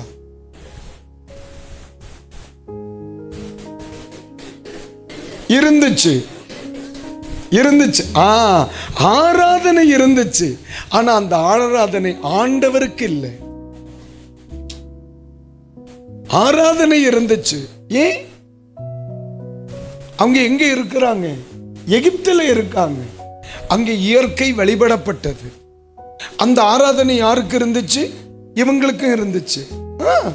எனக்கு ஆராதனை செய்யணும்னா இல்லைன்னு அவர் என்ன சொல்லி இருப்பார்? ஆராதிக்க அனுப்பி விடும்பார். ஆராதனை இல்லை என்றால் ஆராதிக்க அனுப்புன்றிருப்பார். ஆராதனை இருக்கு, ஆனா அங்க மறக்கப்பட்டவர் யார்? ஆண்டவர். ஆமென். இயேசு தெய்வம். ஆமை. பழைய ஏற்பாட்டில் நம்ம சொல்லும் பொழுது கர்த்தர் சொல்லுவோம் இல்லையா? புதிய ஏற்பாட்டு சப்ஜெக்ட் சொல்லும் பொழுது இயேசு சொல்லுவோம். புரியுதாம்மா? அதனால தான் நான் ஊழியக்காரங்க பழைய ஏற்பாட்டு ஹிஸ்டரியை பேசும் பொழுது இயேசுவை என்ன செய்ய மாட்டாங்க, சொல்ல மாட்டாங்க. ஏனென்றால் பழைய ஏற்பாட்டின் காலத்தில் யெகோவா தேவன் அறியப்பட்டிருந்தார், கர்த்தர் என்று அறியப்பட்டிருந்தார். சரிங்களா? சரி, அப்ப நீங்க நல்லா கவனிக்கணும். ஆராதனை இருந்து ஆனா மறக்கப்பட்டவர் யார்? கர்த்தர். கர்த்தர் மறக்கப்பட்டார். அது கர்த்தருக்கு ஆராதனை செய்யல. இப்போ உங்களை பார்த்து சொல்றேன், நீங்க ரட்சிக்கப்பட்டு எவ்வளவு நாள் ஆச்சு? உங்க வருடம் என்ன? நீங்க ரட்சிக்கப்பட்டு எத்தனை வருஷம் இருக்கும்? பேசுங்களேன். ஏன் அமைதியா இருக்கிறீங்க? ரட்சிக்கப்பட்டீங்க? ஓ, அது கேட்டு இல்லையா? நீங்க ரட்சிக்கப்பட்டீங்களா? முதல்ல அதை கேட்போம். முதல்ல தூத்தர் உசுரோட இருக்கானான்னு கேட்ட பிறகுதான் உனக்கு என்ன வேணும்னு கேட்கணும். நான் ஏன் தப்பு தான் ரைட்டு. ரட்சிக்கப்பட்டீங்களா இல்லையா? சரி, ரட்சிக்கப்பட்டதுக்கு முன்னாடி உங்களில் ஆராதனை இருந்ததா இல்லையா? வழிபாடு இருந்ததா இல்லையா? இருந்துச்சு.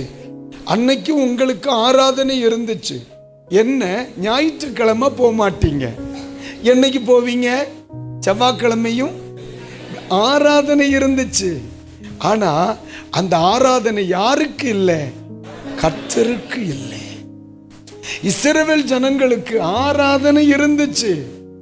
ஆனா அந்த ஆராதனை அவர்களின் பிதாக்களின் தெய்வத்துக்கு இல்லை. இது ஆண்டவர் பார்க்கிறார். ஆனா உண்மையில பேர் என்ன? இஸ்ரவேல் மக்கள். இஸ்ரவேல் மக்கள். அப்ப இஸ்ரவேல் மக்கள் யாரை ஆராதிக்கணும்? இஸ்ரவேலின் தேவனை ஆராதிக்கணும். ஆனா பெயரளவில் வாழ்ந்தார்களே தவிர அனுபவத்தில் வாழவில்லை. ஆனா இஸ்ரவேலன் எதற்கு பின்பற்றி இருக்கக்கூடும்? வானதேவதைகளுக்கும் சூரியனையும் கடலையும் இயற்கையும் என்ன செய்திருக்கலாம்? வழிபட்டிருக்கலாம். அதனாலதான் சொல்றார், ஆராதனைக்கு வான்னு சொல்லல, என்னை ஆராதிக்க வான்னார். அப்ப ஏற்கனவே அங்க என்ன இருக்கு? ஆராதனை இருக்கு.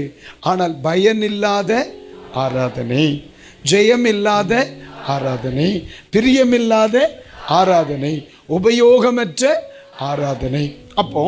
இப்போ சரியான ஆராதனைக்குள்ள கர்த்தர் கொண்டு வருகிறார்.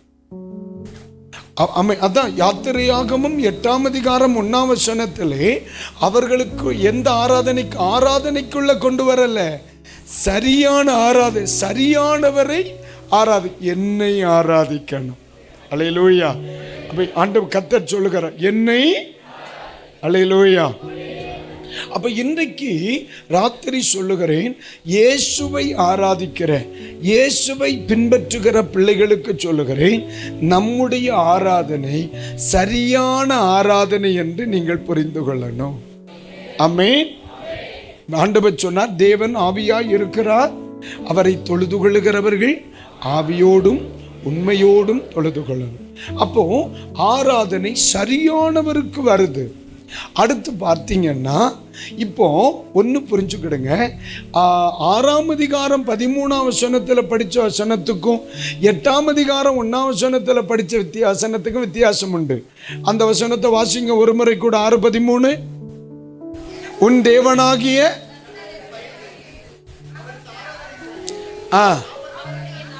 அந்த வசனத்தை ஒரு தடவை கூட எனக்கு புரிகிற மாதிரி படிங்க. நமக்கு ஒரு முடிவு பண்ணுவோமா? ஒருத்தர் வாசிக்கணும், அவங்க ரெண்டாவது வாசிக்கப்படாது. அப்படி செய்வோமா? அன்னையிலிருந்து நம்ம சின்னவங்க ஜெபாமா, சின்னவங்க அம்மா மக்களே, இவங்களுக்கு ஒரு கிஃப்ட் கொடுப்போம். இப்போ வண்டியில் போய் ஃப்ரெண்டு டேஷ்போர்டு அந்த பாக்ஸ் இருக்குல்ல, பிடிப்பியா? நீ கேட்ச் பிடிக்க தெரியுமாடா உனக்கு? அவ்வளோதான். இந்த அதில் போய் ஒரு சின்ன வசன கார்டு இருக்குன்னு, அந்த டேஷ்போர்டு ஃப்ரெண்டை எடுத்துட்டு வா. அப்போ வசனம் வாசிக்கிறவங்களுக்கு ஒரு வசனம் கிஃப்ட் கொடுத்துருவோம். அப்புறம் வாயை திறக்கப்படாது. அதுக்கு மேலே வாயை திறந்தானா மைக் எடுத்து சொருகிற வேண்டியது. ரைட். அப்படி செய்துருவோமா? அப்போ பிரச்சனை நிறைய சால்வ் ஆகும். சரி, இப்போ 6ஆம் அதிகாரம் 13ஆம் வசனம் படிங்க. ஆம்பளைகள் பக்கம் ஒரு சவுண்டு கேட்கு. வீட்டில் தான் பேச விடலை, இங்கேயாவது பேச விடு. வாசிமா. உன் தேவனாகிய கர்த்தருக்கு பயந்து அவருக்கே ஆராதனை செய்து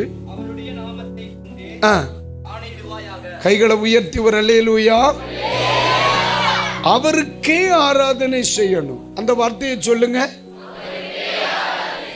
இந்த இடத்தில் ஆண்டவர் என்ன சொல்ல வருகிறார்னு தெரியுமா? ஏற்கனவே எகிப்தில் இருக்கும் பொழுது பல தெய்வ வழிபாடு அங்கே உண்டு. இனி கானானுக்குள் போகும் பொழுது அங்கேயும் பல தெய்வ வழிபாடு உண்டு. அப்ப நம்மை சுற்றி பல தெய்வம். எம்மா இப்ப இந்த தம்பி படிச்சார், இந்த அண்ணன் படிச்சார், அவருக்கு ஒண்ணு கொடுத்துரு, சொல்லி கொடு, வாயை திறந்த உன்னை கொன்னு விடுவேன். வெரி குட், அவ்வளவுதான். இங்க யாரு முன்னாடி பைபிள் படிச்சா? இந்த அக்கா படிச்சாங்க, அந்த அக்காளுக்கு ஒண்ணு கொடுத்துரு, அந்த அக்காளுக்கு ஒண்ணு கொடுத்துரு, அவ்வளவுதான். நம்ம இன்னைக்கு வேலை செய்துக்கிட்டே இருப்போம். வேற இதுக்கு முன்னால யார் படிச்சா? அங்க அந்த கை தூக்கி வச்சிருக்கிற அந்த அக்கா கொடுத்துரு, அவ்வளவுதான். வேற யார் படிச்சா? இப்போதைக்கு அவ்வளவுதானே. வேற யாரும் படிச்சீங்களோ? போன ஆராதனைக்கு இல்லை, இந்த கூட்டத்தில். அல்லேலூயா. அப்போ இந்த இடத்தில் அவருக்கே என்ற வார்த்தை அவரை மட்டும் என்று சொல்லுகிறார். சொல்ல புரியுதா பாஸ்டர்? முன்னாடி ஆராதனை இருந்துச்சு, அந்த ஆராதனையில் யார் இல்லை? ஆராதனைக்குரியவர் இல்லை. ஆனால் பின்பு வருகிறார். ஏன்? முன்னாடி பல தெய்வ வழிபாடு உனக்கு உண்டு, இனி போகிற தேசத்திலும் பல தெய்வ வழிபாடு இருக்கு. ஆனா உன்னை சுற்றி எப்படி ஆராதனை இருந்தாலும் உன்னுடைய ஆராதனை இயேசுவுக்கு மட்டுமே. ஒரு அல்லேலூயா சொல்றீங்களா? அல்லேலூயா. இன்றைக்கு ராத்திரி பொழுதில் இந்த சபையில் இருக்கிற ஒவ்வொரு தேவ பிள்ளைகளுக்கு சொல்லுகிறேன், மகிமை கர்த்தருக்கு மட்டும்தான். மகிமை கர்த்தருக்கு மட்டும்தான், கர்த்தருக்கு மட்டும்தான், அவ்வளவுதான். ஆராதனை கர்த்தருக்கு மட்டும்தான். ஆமென். அந்த அந்த தெளிவு ஒரு பிள்ளைக்கு வந்துட்டாலே அவன் ஒரு சரியான இடத்துல வந்து ஸ்டாண்ட் ஆயிட்டான்னு அர்த்தம். ஆராதனை கர்த்தருக்கு மட்டும்தான். அதை நம்ம எங்க பார்க்கிறோம்? சரித்திரத்தை சொல்றேன். தானியேலின் புஸ்தகம் அங்க படிச்சிருக்கீங்களா இல்லையா? எடுக்க வேணாம், எடுக்க வேணாம், இப்ப எடுக்க வேணாம், போனா ஒரு பாயிண்ட் முடியாத அப்புறம். அப்ப தானியேலின் புஸ்தகத்துல ராஜா என்ன செய்யறார்? ஒரு பெரிய சிலையை செய்து கொண்டு நிறுத்துறார். நிறுத்திட்டு எல்லாரையும் வணங்க சொல்லுகிறார். ஆனா எத்தனை பேர் மட்டும் நெட்டுக்கு நிக்கிறான்? 3 பேர் மட்டும் நெட்டுக்கு நிக்கிறான். மத்த எல்லாரும் அவ்வளவுதான். இதுக்கு மேலையும் விழுந்திருப்பான். ஆனா 2 மட்டும் மரம் மாதிரி இருக்கு. எப்படிங்க? அப்போ அவனுக்கு கற்றுக் கொடுத்த பாடம் என்ன? பைபிள் என்ன சொல்லி கொடுத்து, நீ யூதாவில் இருந்தாலும் சரி, நீ பாபிலோனில் இருந்தாலும் சரி, நீ எகிப்தில் இருந்தாலும் சரி, உன் நிமித்தம் மகிமைப்படுகிறதானால் அது இயேசு மட்டும் தானா இருக்கு. அல்லேலூயா. அதுதான் அவருக்கு படிப்பிக்கப்பட்டிருக்கிறது. சிறு வயதிலிருந்தே பிரமாணம் பயிற்றுவிக்கப்பட்டிருக்கிறது. மரணமே வந்தாலும், மரணமே வந்தாலும் என் நிமித்தம் ஒரு நாமம் மகிமைப்படுமானால் அது இயேசு என்ற பெயர் மட்டுமே. அதுதான் படிப்பினை. அல்லேலூயா. அதுதானே சொன்னா. ஆமென். உன்னுடைய கட்டளைக்கு பயந்து இந்த சிலையை வழிபடுவது உமக்கு தூரமாய் இருப்பதாக. அதை மட்டும் என்கிட்ட என்ன செய்யாத, பேசாத, கொன்னு விடுவேன். அதெல்லாம் மேட்டரே கிடையாது. எல்லாம் உனக்கு வேலை போயிடும், அதுவும் மேட்ரு கிடையாது. உனக்கு கல்யாணம் நடக்காது, நடக்காம இருந்த பிரச்சனையே இல்லை. காலம் வரைக்கும் கழுத அவனை கூட கட்டி அழுகிறத விட நிம்மதியா இருந்துட்டு போகும். தோத்துறான். ஏய், உனக்கு ப்ரமோஷன் கிடையாது, இருக்காட்டாலும் பரவாயில்ல, இருக்காட்டு. ஆராதனை என்கிற ஒன்று என் வாயிலிருந்து வருமானால் அது ஆராதனைக்குரியவருக்கு மட்டும்தான். அல்லேலூயா. வாலிப பிள்ளைகளுக்கு சொல்றேன், நீங்க வாழ்க்கையில எத்தனையோ வழிகளில் இனி கடந்து போவீங்க. ஆனா இன்றைக்கு நீங்க செய்ய வேண்டிய ஒரு தீர்மானம், மரிக்கிறது வரைக்கும் இந்த வாயினால் ஒருவர் புகழப்படுவார் என்றால் அது மரணத்தை ஜெயித்தவரை மட்டும்தான் இருக்கும். அல்லேலூயா. சமீபத்தில் வேதனைக்குரிய ஒரு நிகழ்ச்சியை சொல்றேன். எனக்கு ரொம்ப வருடங்களா, ஒரு 21 வருடங்களா கேர் கட் பண்றது ஒரே நபர் தான். அவன் ஆரம்பத்தில் வெட்ட ஆரம்பிச்சப்போ சின்ன பையனா இருந்தான். என் தலை அவனுக்கு எட்டாது, குட்டியா இருந்தான். இப்போ வளர்ச்சி அடைந்திருக்கிறான். 21 வருஷமா வெட்டிட்டு இருக்கிறான். ஒரு நாள் நான் கடையில், ஆனால் ஒரு ஹிந்து நண்பன், அவன் முருகன் அவன் பேர். அப்போ நான் கடையில் உட்கார்ந்து இருக்கும் பொழுது அவனை சார்ந்த சில நண்பர்கள் குசு குசு குசுன்னு பேசிக்கிறாங்க. நான் உடனே இவன் எனக்கு வேலை பண்ணிக்கிட்டே இருக்கான். உடனே இவனை பார்த்து கேட்குறேன், முருகா என்னடா நடக்கு, ஏதோ குச்சு குச்சு குச்சுன்னு பேசுறீங்களேன்னு கேட்டேன். உடனே அவன் சொல்கிறான், எல்லாம் உங்களை மாதிரிப்பட்ட ஆட்கள் காரியம்தான். என்னடான்னு அவன் சொல்ல, அதுவா கேட்குறீங்களா, ஒரு உங்கள் மாதிரிப்பட்ட ஒரு கோயிலில் உள்ள ஒரு பிள்ளை 2 நாளைக்கு முன்னால் எங்கள் ஃப்ரெண்டுக்கு கல்யாணம் முடிஞ்சுது, அதை பற்றி பேசுகிறோம் அப்படின்னா. ஒரு ரட்சிக்கப்பட்ட ஒரு பிள்ளைக்கு கல்யாணம் முடிஞ்சிருக்கு பார்த்துக்க, அதை பற்றி பேசுகிறானுவளா. சரி என்னடான்னு கேட்டேன். அதுவா உங்கள் கோயிலுக்கு போகிற ஒரு பிள்ளைய எங்கள் கோயிலுக்கு போகிற ஒரு கல்யாணம் பண்ணால் பார்த்துக்கிடுங்க அப்படியால அப்படின்னு சொல்லிட்டு ஃபோட்டோ இருக்கான்னு கேட்டேன். அவன் அந்த ஃபோட்டோ மொபைலில் காமிக்கிறான்.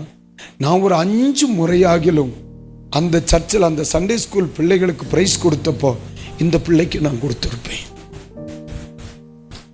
சண்டே ஸ்கூல் அந்த அந்த சில சபைகளுக்கு நான் தலைவராக இருந்தேன் சில வருடங்கள். அன்னைக்கு இந்த சபைகளில் சண்டே ஸ்கூலுக்கு பிரைஸ் கொடுக்க போவேன். அப்போ அந்த அந்த அந்த சபையிலேயே அதிகமான பரிசு வாங்குறது அந்த குழந்தை தான். இப்போ ஒரு முருகன் கோயிலுக்கு முன்ன, பூட்டி கிடக்கிற ஒரு முருகன் கோயிலுக்கு முன்ன அவன் இந்த பிள்ளைக்கு கழுத்துல தாலி கட்டுறான். காது குத்தப்படாத பிள்ளை. உண்மையிலேயே நான் சொல்றேன், செத்துட்டேன். அந்த இடத்துல செத்துட்டேன். எப்பா, மனிதனாகி எனக்கு அவ்வளவு வருத்தம் இருக்குமானால் அவன் நமக்காக சிலுவை சுமந்தவர் எவ்வளவு வேதனைப்பட்டிருப்பார் இல்ல? அது அப்படியே பார்த்துட்டு தெரியுமான்னு கேட்டான். நான் பார்த்துட்டு சொன்னேன், மறக்க முடியுமாடா, வேதனையா இருக்கு, நீ கொடுத்துட்டான். அதோட அவன் கண்ணு காட்டிட்டான், கிளப்பிடுங்கன்ட்டு. ஏன்னா எனக்கு அவ்வளவு வேதனை.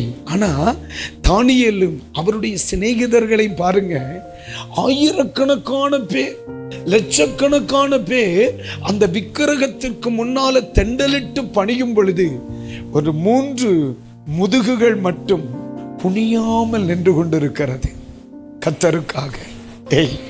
ஆராதனை என்கிற ஒன்று என் வீட்டில் நடக்குமானால், ஆராதனை என்கிற ஒன்று என் குடும்பத்திலிருந்து வெளிப்படுமானால், மகிமை என்கிற ஒன்று என் வாயில் வருமானால், அது மகிமை உள்ள என் இயேசுவுக்கு மட்டுமே. அல்லேலூயா. அது திருமணத்திற்கு முன்னும் அதுதான், திருமணத்திற்கு பின்னும் அதுதான், வேலை கிடைப்பதற்கு முன்னும் அதுதான், வேலை கிடைப்பதற்கு பின்னும் அதுதான். இன்றைக்கு ராத்திரி ஆண்டவர் என்னிடத்தில் எதிர்பார்க்கிற ஒன்று, ஆமை தோத்திரம். முதலாவது சொன்னார், அநேக காரியங்களை ஆராதிக்கிறாய், நீ ஆராதிக்க வேண்டியவர் நான் என்று சொன்னார். ஆனால் இப்பொழுது சொல்லுகிறார், அநேக ஆராதனைகள் உன்னை சுற்றி இருக்கும், அநேக நாமங்கள் உயர்த்தப்பட்டு கொண்டிருக்கும், ஆனால் உன் வாயில் பிறக்க வேண்டிய நாமம் என் இயேசு மட்டுமே. அல்லேலூயா, அல்லேலூயா, அல்லேலூயா, ஆமென், அல்லேலூயா. அப்போ நீங்க கேட்கலாம், ஆண்டவர் இந்த விஷயத்துல சுயநலவாதியா இல்லையா? அவரை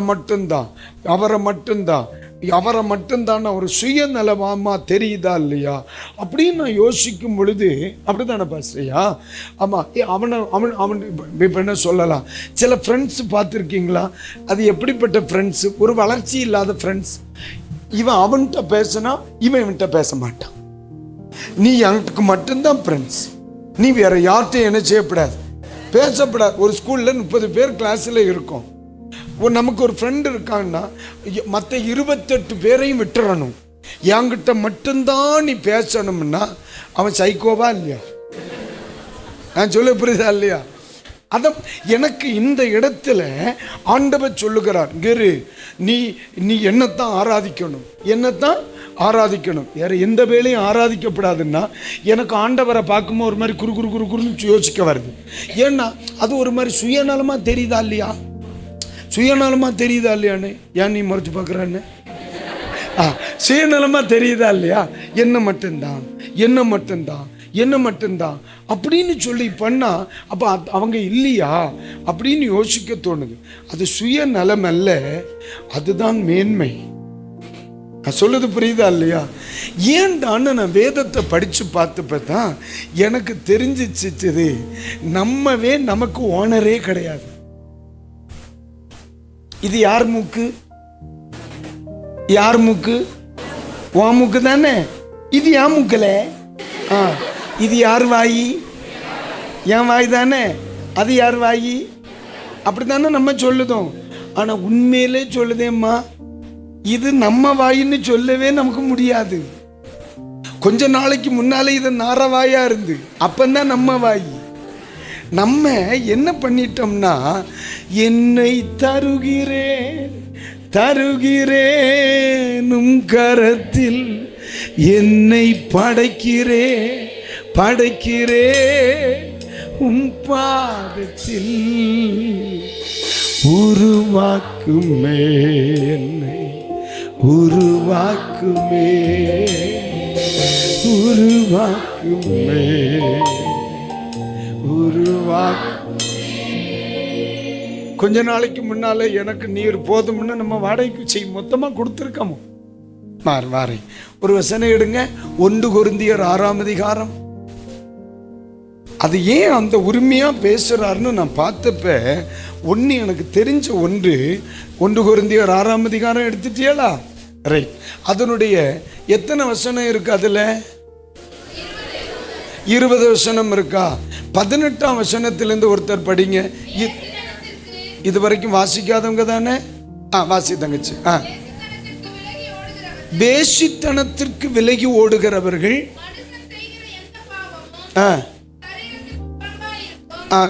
எது வாசிக்கிற? 18 19 படிமா. இந்த வார்த்தையை நல்லா கவனி. உங்கள், ஒரு முறை கூட சொல்லுங்க, உங்கள் மானது. எப்படிங்க? மூக்கத்தோடுமா, மூக்கத்தோடு. இது யார் தந்தது? அவர்கிட்ட வாங்கி ஒட்டி வச்சிருக்கா நீ. இது தேவனால் பெற்றும், இது தேவனால் பெற்றும். அடுத்து தங்கி இருக்கிற, வரட்டும் வரட்டும். அடுத்து நீங்கள் உங்களுடையவர்கள் அல்ல என்று கைகளை உயர்த்தி ஒரு அல்லேலூயா. தேவனால் பெற்றுக்கொண்ட பரிசுத்த ஆவியானவர் தங்கியிருக்கிற தேவனுடைய ஆலயமாய் இருக்கிறீர்கள் என்றும், நீங்கள் உங்களுடையவர்கள். சொல்லுங்க அந்த வார்த்தை, நீங்கள். ஒரு முறை கூட சொல்லுங்க, நீங்கள் உங்களுடையவர்கள். அப்ப என் மேல் உரிமை எனக்கே இல்லையாம்மா? நான் சொல்லுது உங்களுக்கு புரியுதா இல்லையா? ரட்சிக்கப்பட்ட பிள்ளைகளுக்கு சொல்றேன், என் மேலேயே எனக்கு உரிமை இல்லைன்னா என் மேல பிசாசுக்கு எங்கோடி உரிமை வரும்? நான் சொல்ல புரியுதா இல்லையா? ரட்சிக்கப்பட்ட பிள்ளைகள் குடும்பங்கள்ல பிசாசு தலையிட வரமாட்டான். நீங்க அவனை கணக்கிலே எடுக்கப்படாது. ஏன் சொல்லித்தாரேன், இது யார் மூக்கு? என் மூக்கு. ஆனா நான் ஆண்டவர் சொல்ல மூக்கு மூக்குன்னு சொல்லு, ஆனா உண்மையில அது மூக்கு கிடையாது. நான் உனக்கு தந்த மூக்கு. புரியலையோ? இது யார் மைக்கு தெரியுமாம்மா? இது என் மைக்கு. 15,000 ரூபா கொடுத்தேன் நான். இது என் மைக்கு. ஆனா இந்த கம்பெனிக்காரன் வந்து சொல்லுவான், நாரப்பையில இது என் மைக்கும்பா. நான் சொல்லுது சரியா, அவன் சொல்லுது சரியா? அப்ப நாங்க நக்கிருக்கனா? நான் சொல்ல புரியுதா இல்லையா? இது என் மைக்குமா, யாரும் தொட முடியாது. நான் எனக்கேம்பா. அவன் நேர வந்து சொல்வான், அறிவு இருக்காலே அது எனக்கு. இப்ப எங்க 2 பேருக்கும் ஓனர்ஷிப்ல ப்ராப்ளம் இருக்கு. நான் ஏன் மூக்குங்க, அவர் சொல்லணும் ஏன் மூக்குங்க. அப்ப உடனே ஐயா இது எப்படி? நீ இதை விலை கொடுத்து வாங்கினதுனால உனக்கு, இதை நான் உருவாக்குனதுனால எனக்கு. கம்பெனிக்காரன் சொல்றேன், நான் தான் இதை டிசைன் பண்ணேன், இது எனக்கு. உடனே நான் சொன்னேன், நான் காசு கொடுத்தேன் எனக்கு. 2 ஓனர்ஷிப் இருக்கா இல்லையா? அப்ப நான் சொல்றது தப்பா சரியா? ஏன் மூக்குன்னு சொல்றது சரியா தப்பா? மூக்குக்கு வராது, மைக்குக்கு தான் வரும். நான் வரேன் சொல்லித்தாரேன். மூக்குக்கு வராது, மைக்குக்கு தான் வரும். இந்த மைக்கு எனக்கு, நானும் உரிமை பாராட்டுகிறேன். இதை கம்பெனிக்காரன்னு என்ன செய்யறான். ஆனா இந்த மூக்குக்கு உரிமை பாராட்ட முடியாது. ஏன்னு கேக்குறியா? வாரு, அதைத்தான் சிருஷ்டித்தவர் யாரு? அவர் தானே. என்னை உண்டாக்கினவர், என்னை சீருஷ்டித்தவர், என் முன்னே கடந்து செல்கிறார். என்னை உண்டாக்கினவர், என்னை சீருஷ்டித்தவர், என் முன்னே கடந்து செல்கிறார். தீங்கு என்னை ஒன்றும் செய்யாது. சொல்லுங்க, தீங்கு என்னை ஒன்றும். போதும் போதும், நேராவது இல்ல. அப்ப இங்க மைக்குக்கு 2 ஓனர்ஷிப். படைச்சது ஒருத்தர், விலை கொடுத்தது ஒருத்தர். அப்ப நான் சொல்றேன் இலை எனக்கு எங்க, அவன் சொல்றான் கொன்னு விடுவேன் எனக்கு எங்க. இப்ப 2 பேரும் பிரச்சனை பண்ணிக்கிட்டு தான் கிடக்கும். இது எங்க இருக்கு? மைக்கு. ஆனா மூக்குக்கு அப்படி இல்லை. டிசைன் பண்ணது யாரு? அவர் தான். சரி, இதை விலை கொடுத்து வாங்கினது யாரு? அவர் தானே. இனி மறுபடியும் அந்த வசனத்தைப்படி, உங்கள் சரீரமானது நீங்கள் தேவனாலே பெற்றும் தங்கியும் இருக்கிற பரிசுத்த ஆவியினுடைய. அடுத்த வசனம், அறியீர்களா? அப்ப கிரயத்திற்கு காசு கொடுத்து வாங்கி வச்சிருக்கார், விலை கொடுத்து வாங்கினார். அப்ப செய்ததும் அவர்தான், காசு கொடுத்தவரும் அவர்தான். அப்ப மைக்கு மாதிரி மூக்க சொல்ல முடியாது, மைக்கு மாதிரி மூக்க சொல்ல முடியாது. அதனாலதான் எனக்கு என் மேல கொஞ்சமும் உரிமை கிடையாது. அல்லேலூயா. அப்ப இப்ப சிலருக்கு சந்தேகம், என் மனைவினாவது அவளை சொல்லலாமா? ஆமா, என் புருஷன்னு சொல்லலாமா பாஸ்டர்? இல்லைன்னு சொன்ன இயேசுவுக்கு அதுவும் சரியாவாது. அப்ப இவளை நான் எப்படி சொல்லுகிறது? ஆண்டவர் சொல்லுகிறார், ஐயா நான் தான் படைச்சேன், நான் தான் விலை கொடுத்தேன், ஆனா உனக்கு அனுபவிக்க தந்திருக்கேன். அதை பயன்படுத்துவதற்கு ஒரு லிமிட் இருக்கு. இந்த சரீரத்தினால் மகிமை என்கிற ஒன்று வர வேண்டுமானால் அது விலை கொடுத்தவருக்கோ படைத்தவருக்கு மட்டும்தான் வரும். அல்லேலூயா, அல்லேலூயா. அதனாலதான் நாம் மற்ற ஆராதனைகளில் பிரியப்படுவது இல்லை, மற்ற ஆராதனைகளில் சந்தோஷப்படுவது இல்லை, மற்ற ஆராதனைகளில் கலந்து கொள்வது இல்லை. உயிர் இருக்கிறது வரைக்கும் இயேசுவை தவிர வேறொருவர் என் நிமித்தம் மகிமைப்படக்கூடாது. அல்லேலூயா. செத்தாலும் சரி, செத்தர்ணும், இன்னொரு நாமம் நம் வாயில் வரக்கூடாது.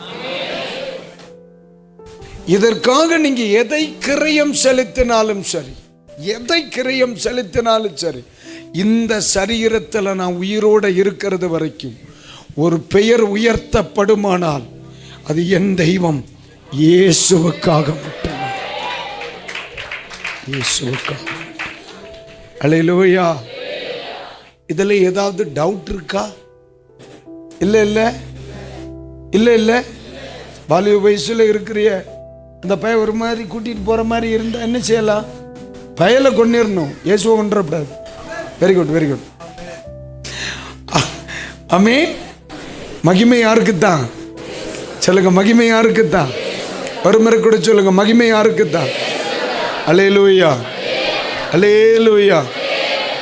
சரி, இது எதற்காக, ஏன் இதை நான் சொல்றேன் அப்படின்னா, ஆராதனைகளில் ஜனங்கள் தளர்கிறத நாங்க பார்க்கிறோம். சபைகளில் ஆராதனைகள் எப்படி மாறுதுன்னா ஒரு கடமைக்குரியதா மாறுது, உணர்ச்சியற்றதா. உலகத்திற்கு கொடுக்கிற முக்கியத்துவத்தை அநேகர் எதற்கு கொடுக்கவில்லை? ஆராதனைகளுக்கு கொடுக்கல. அப்ப ஆண்டவர் சொல்லுகிறார், இல்ல இல்ல, நீ என்ன செய்யணும்? என்னை ஆராதிக்கணும். என்னை கைகளை உயர்த்தி ஒரு ஆமீன் சொல்லுங்க. ஒரு முறை கூட சொல்லுங்க. இன்னும் சத்தமா சொல்லுங்க. அல்லேலூயா, அல்லேலூயா. ஒரு முறை கூட அல்லேலூயா, அல்லேலூயா. அப்போ இந்த உலகத்திலே தேவன் நம்மை அதற்காகத்தான் பிரித்து எடுத்தார். அதற்காகத்தான் பிரித்து எடுத்தார். அப்ப ஆராதனை குறித்து நம்ம படிக்க ஆரம்பிச்சோம்னா கண்டிப்பா சொல்றேன், அது இன்னைக்கு ராத்திரி ஒரு வார்த்தையில நம்மால முடிக்க முடியாது. ஒரு வார்த்தையில முடிக்க முடியாது. கர்த்தர் நமக்கு உதவி செய்வார். இந்த ஆராதனை உங்களுக்கு உதவி செய்யும். என்னம்மா சொல்லுங்க? இந்த ஆராதனை உங்களுக்கு, நம்ம யாரை தான் ஆராதிக்கணும்? இயேசுவை தான். அதுல எந்த மாற்று கருத்தும் இல்லை. சரியா? இப்போ பக்கத்தில் இருக்கிறவங்களை பார்த்து சொல்லுங்க, தைரியமா ஆராதிங்க. இந்த ஆராதனை உங்களுக்கு உதவி செய்யும். இந்த ஆராதனை உங்களுக்கு உதவி செய்யும். இந்த ஆராதனை உங்களுக்கு உதவி செய்யும். இந்த ஆராதனை உங்களுக்கு உதவி செய்யும். இந்த உலகத்தில் ஆராதனை என்கிறது உங்களுக்கு உதவி கொண்டு வருகிற ஒரு பெரிய காரியம். ஒரு வசனத்தை மட்டும் வாசிச்சு இன்னைக்கு நான் ஜெபம் பண்ண போறேன். நீங்க இதில் தெளிவா இருக்கிறது எனக்கு நல்லா புரியுது. உங்களுக்கு தேவன் வைத்திருக்கிற ஒரு ஆசீர்வாதத்தை சொல்லுகிறேன். கர்த்தர் கிருபை தருவாராக. ஆமென். அதனாலதான் அப்போஸ்தலனாகிய பவுல் சொல்லுகிறார், எதுவும் என்னை கிறிஸ்துவின் அன்பை விட்டு, அவ்வளவுதான், வேற ஒரு யோசனையே இல்லைன்ட்ட. அப்படிப்பட்ட பிள்ளைகளுக்கு கர்த்தர் சொல்லுகிற ஒரு காரியம். எல்லாரும் எடுங்க 1 சாமுவேல். உங்களுக்கு போர் அடிக்குதா நான் பிரசங்கம் பண்றது? எல்லாருக்கும் புரியுதா? Very good, very good. ஆமா, முன்னாடி எல்லாம் ரொம்ப ஃபாஸ்டா பிரசங்கம் பண்ணிட்டு இருந்தேன், இப்ப தெரிஞ்சிட்டேன். ஆமா, 1 சாமுவேல் 7ஆம் அதிகாரத்தை எடுத்தீங்களா? 7ஆம் அதிகாரத்தை எடுங்க. உங்களுக்கு ஒரு சொல்றேன். இங்க வந்து யார் தலைவரா இருக்கிறார்னா, பாஸ்டர் யார்? இங்க சாமுவேல் தான் பாஸ்டர். ஜனங்கள் யாரு? சபையார், இஸ்ரவேல் மக்கள். ஒரு முறை ரொம்ப பிரச்சனையான ஒரு இடத்துல இவங்க இருக்காங்க. அப்போ பாஸ்டர் விசுவாசிகளுக்கு அழகா ஒரு உபதேசம் சொல்றார். 3ஆம் வசனத்தை படிங்க பார்க்கலாம். ஒருத்தர் யாரு? பாவம், வாசிக்கட்டேன், உனக்கு அப்புறமா தரேன். என்ன தங்கச்சி? நீ படிமா. அப்பொழுது சாமுவேல் இஸ்ரவேல் குடும்பத்தார் யாவரையும் நோக்கி, அந்த வார்த்தையை கவனிங்க, நீங்கள் உங்களுடைய முழு இருதயத்தோடும் கர்த்தரிடத்தில் திரும்புவீர்களானால் அந்நிய தேவர்களையும் அஸ்தரோத்தையும் உங்கள் நடுவிலிருந்து விலக்கி உங்கள் இருதயத்தை நேராக்கி அவர் ஒருவருக்கே. அப்ப பின்னாட்கள்ல இவங்க ஞாயிற்றுக்கிழமை இங்கேயும் செவ்வாய்க்கிழமை இன்னொரு இடத்துக்கும் போயிருக்கான் அந்த ஆளு. நான் சொல்ல புரியுதானே? இந்த இடத்துல கண்டிஷன் என்ன? அவர் ஒருவருக்கே ஆராதி. அப்படின்னு என்ன அர்த்தம்? ஒரு பிரசிடண்ட் இருக்கட்டும்டா, 2 பிரசிடண்ட் வேண்டாம்ன்ற. ஒரு வழியில போ. நம்ம கார் பைக்கெல்லாம் இருக்குல்ல, முன்னாடியும் ஒரு ஸ்டீரிங் பின்னால ஒரு ஸ்டீரிங் வச்சா அது அங்கே இழுக்கும், இது இங்கே இழுக்கும். அது சரிப்படாது. ஒரு இன்ஜின், ஒரு ஸ்டீரிங், ஒரு கிளச், ஒரு ஆக்சிலேட்டர், ஒரு பிரேக், அது போதும் எனக்கு. புரியுதானே இல்லையா? இந்த 2 பக்கம் வைக்கப்படாது. யாராவது இந்த செவ்வாய்க்கிழமை ஒரு ஸ்டீரிங், ஞாயிற்றுக்கிழமை ஒரு ஸ்டீரிங் வச்சிருந்தா இன்னைக்கு ராத்திரி செவ்வாய்க்கிழமை ஸ்டீரிங்கை பிடிங்கிட்டு தான் போகணும். அது நமக்கு நீ வேண்டாம். ஏன்னா உங்க வாழ்க்கையில் லட்சியத்தை அதை அடைய நீங்க ஒரு எல்கைக்கு நேரா போவீங்க, அது இன்னொரு பக்கம் இழுத்துட்டு இருக்கும். கர்த்தர் சொல்லுகிறார், நீங்க கர்த்தர் ஒருவருக்கே என்ன செய்யுங்க? ஆராதனை செய்யுங்க அப்படின்னு சொல்லிட்டு அதை முடிச்சிருவோமா தங்கச்சி? அதை படிங்க. அப்பொழுது அவர் உங்களை, அவ்வளவுதான், நீ சந்திக்கிற பிரச்சனையிலிருந்து வெளியே வந்துருவேன். அவ்வளவுதான். ஆராதனை உதவி செய்யும். ஆராதனை உதவி செய்யும். எம்மா சும்மாவாகவா? அதாவது உங்க ஆராதனை மகிமையானதுன்னு உங்களுக்கு தெரியுதோ இல்லையா? பேப்பையலுக்கு தெரியும், பிசாசுக்கு தெரியும். ஆண்டவரும் பிசாசும் தற்செயலா சக்திய மங்கலம் பஸ் ஸ்டாண்ட்ல சந்திக்கிறாங்கன்னு வைங்க. ஆமா, யோபுவின் புஸ்தகத்துக்கு வந்துட்டேன், நீங்க எடுக்கண்டா, மறுபடியும் இங்க வருவேன். ஒரு நாள் ஆண்டவர் என்ன செய்யறார், அங்கிருந்து வந்துட்டு இருக்கார், பிசாசு இங்க இருந்து போகுது. என்ன நல்லா இருக்கியான்ற உடனே அது ஹாய் காட் சூப்பரா இருக்கீங்களா? 2 பேரும் சந்திச்சு எல்லாம் எங்க போயிட்டு வரா? கிணத்துக்கடை வழியா அப்படியே வந்துட்டு இருக்கேன். கிணத்துக்கடை இது என்ன மூலக்கிணறு வழியா வந்துட்டு இருக்கேன். வர்ற வழியில உன் பேர் என்ன? அஞ்சலிய பாத்தியான்னு. பார்க்கணும்னு தான் எட்டி பார்த்தேன், வேலி தான் பெருசா இருக்கேன். என்ன அப்போ உடனே அவனுக்கு மேல ஏதாவது அஞ்சலி ஆட்டையை போடலான்னு நினைக்கிறியா நீ? உடனே அவன் சொல்றான், அவன் விருதாவாகவா கர்த்தரை சேவிக்கிறான். சும்மாவாடா அவன் ஆராதிக்கிறான். அவன் அந்த இடத்துல நீங்க கவனிக்கணும், உம்மை ஆராதிக்கிறவனை என்னால் தொட முடியுமா? அந்த இடத்துல அவன் பயன்படுத்துற வார்த்தை இன்டைரக்டா படிங்க. சும்மாவா ஆராதிக்கிறான். உம்மை ஆராதிக்கிற அவனை பார்த்து நீ பாத்தியான்னு தொட்டியான்னு கேட்க முடியுமா? அப்ப பிசாசுக்கு தெரியுது, ஜீவன் உள்ள தெய்வத்தை ஆராதிக்கிறவனுடைய எல்லையை என்னால் கடக்க முடியாது என்று.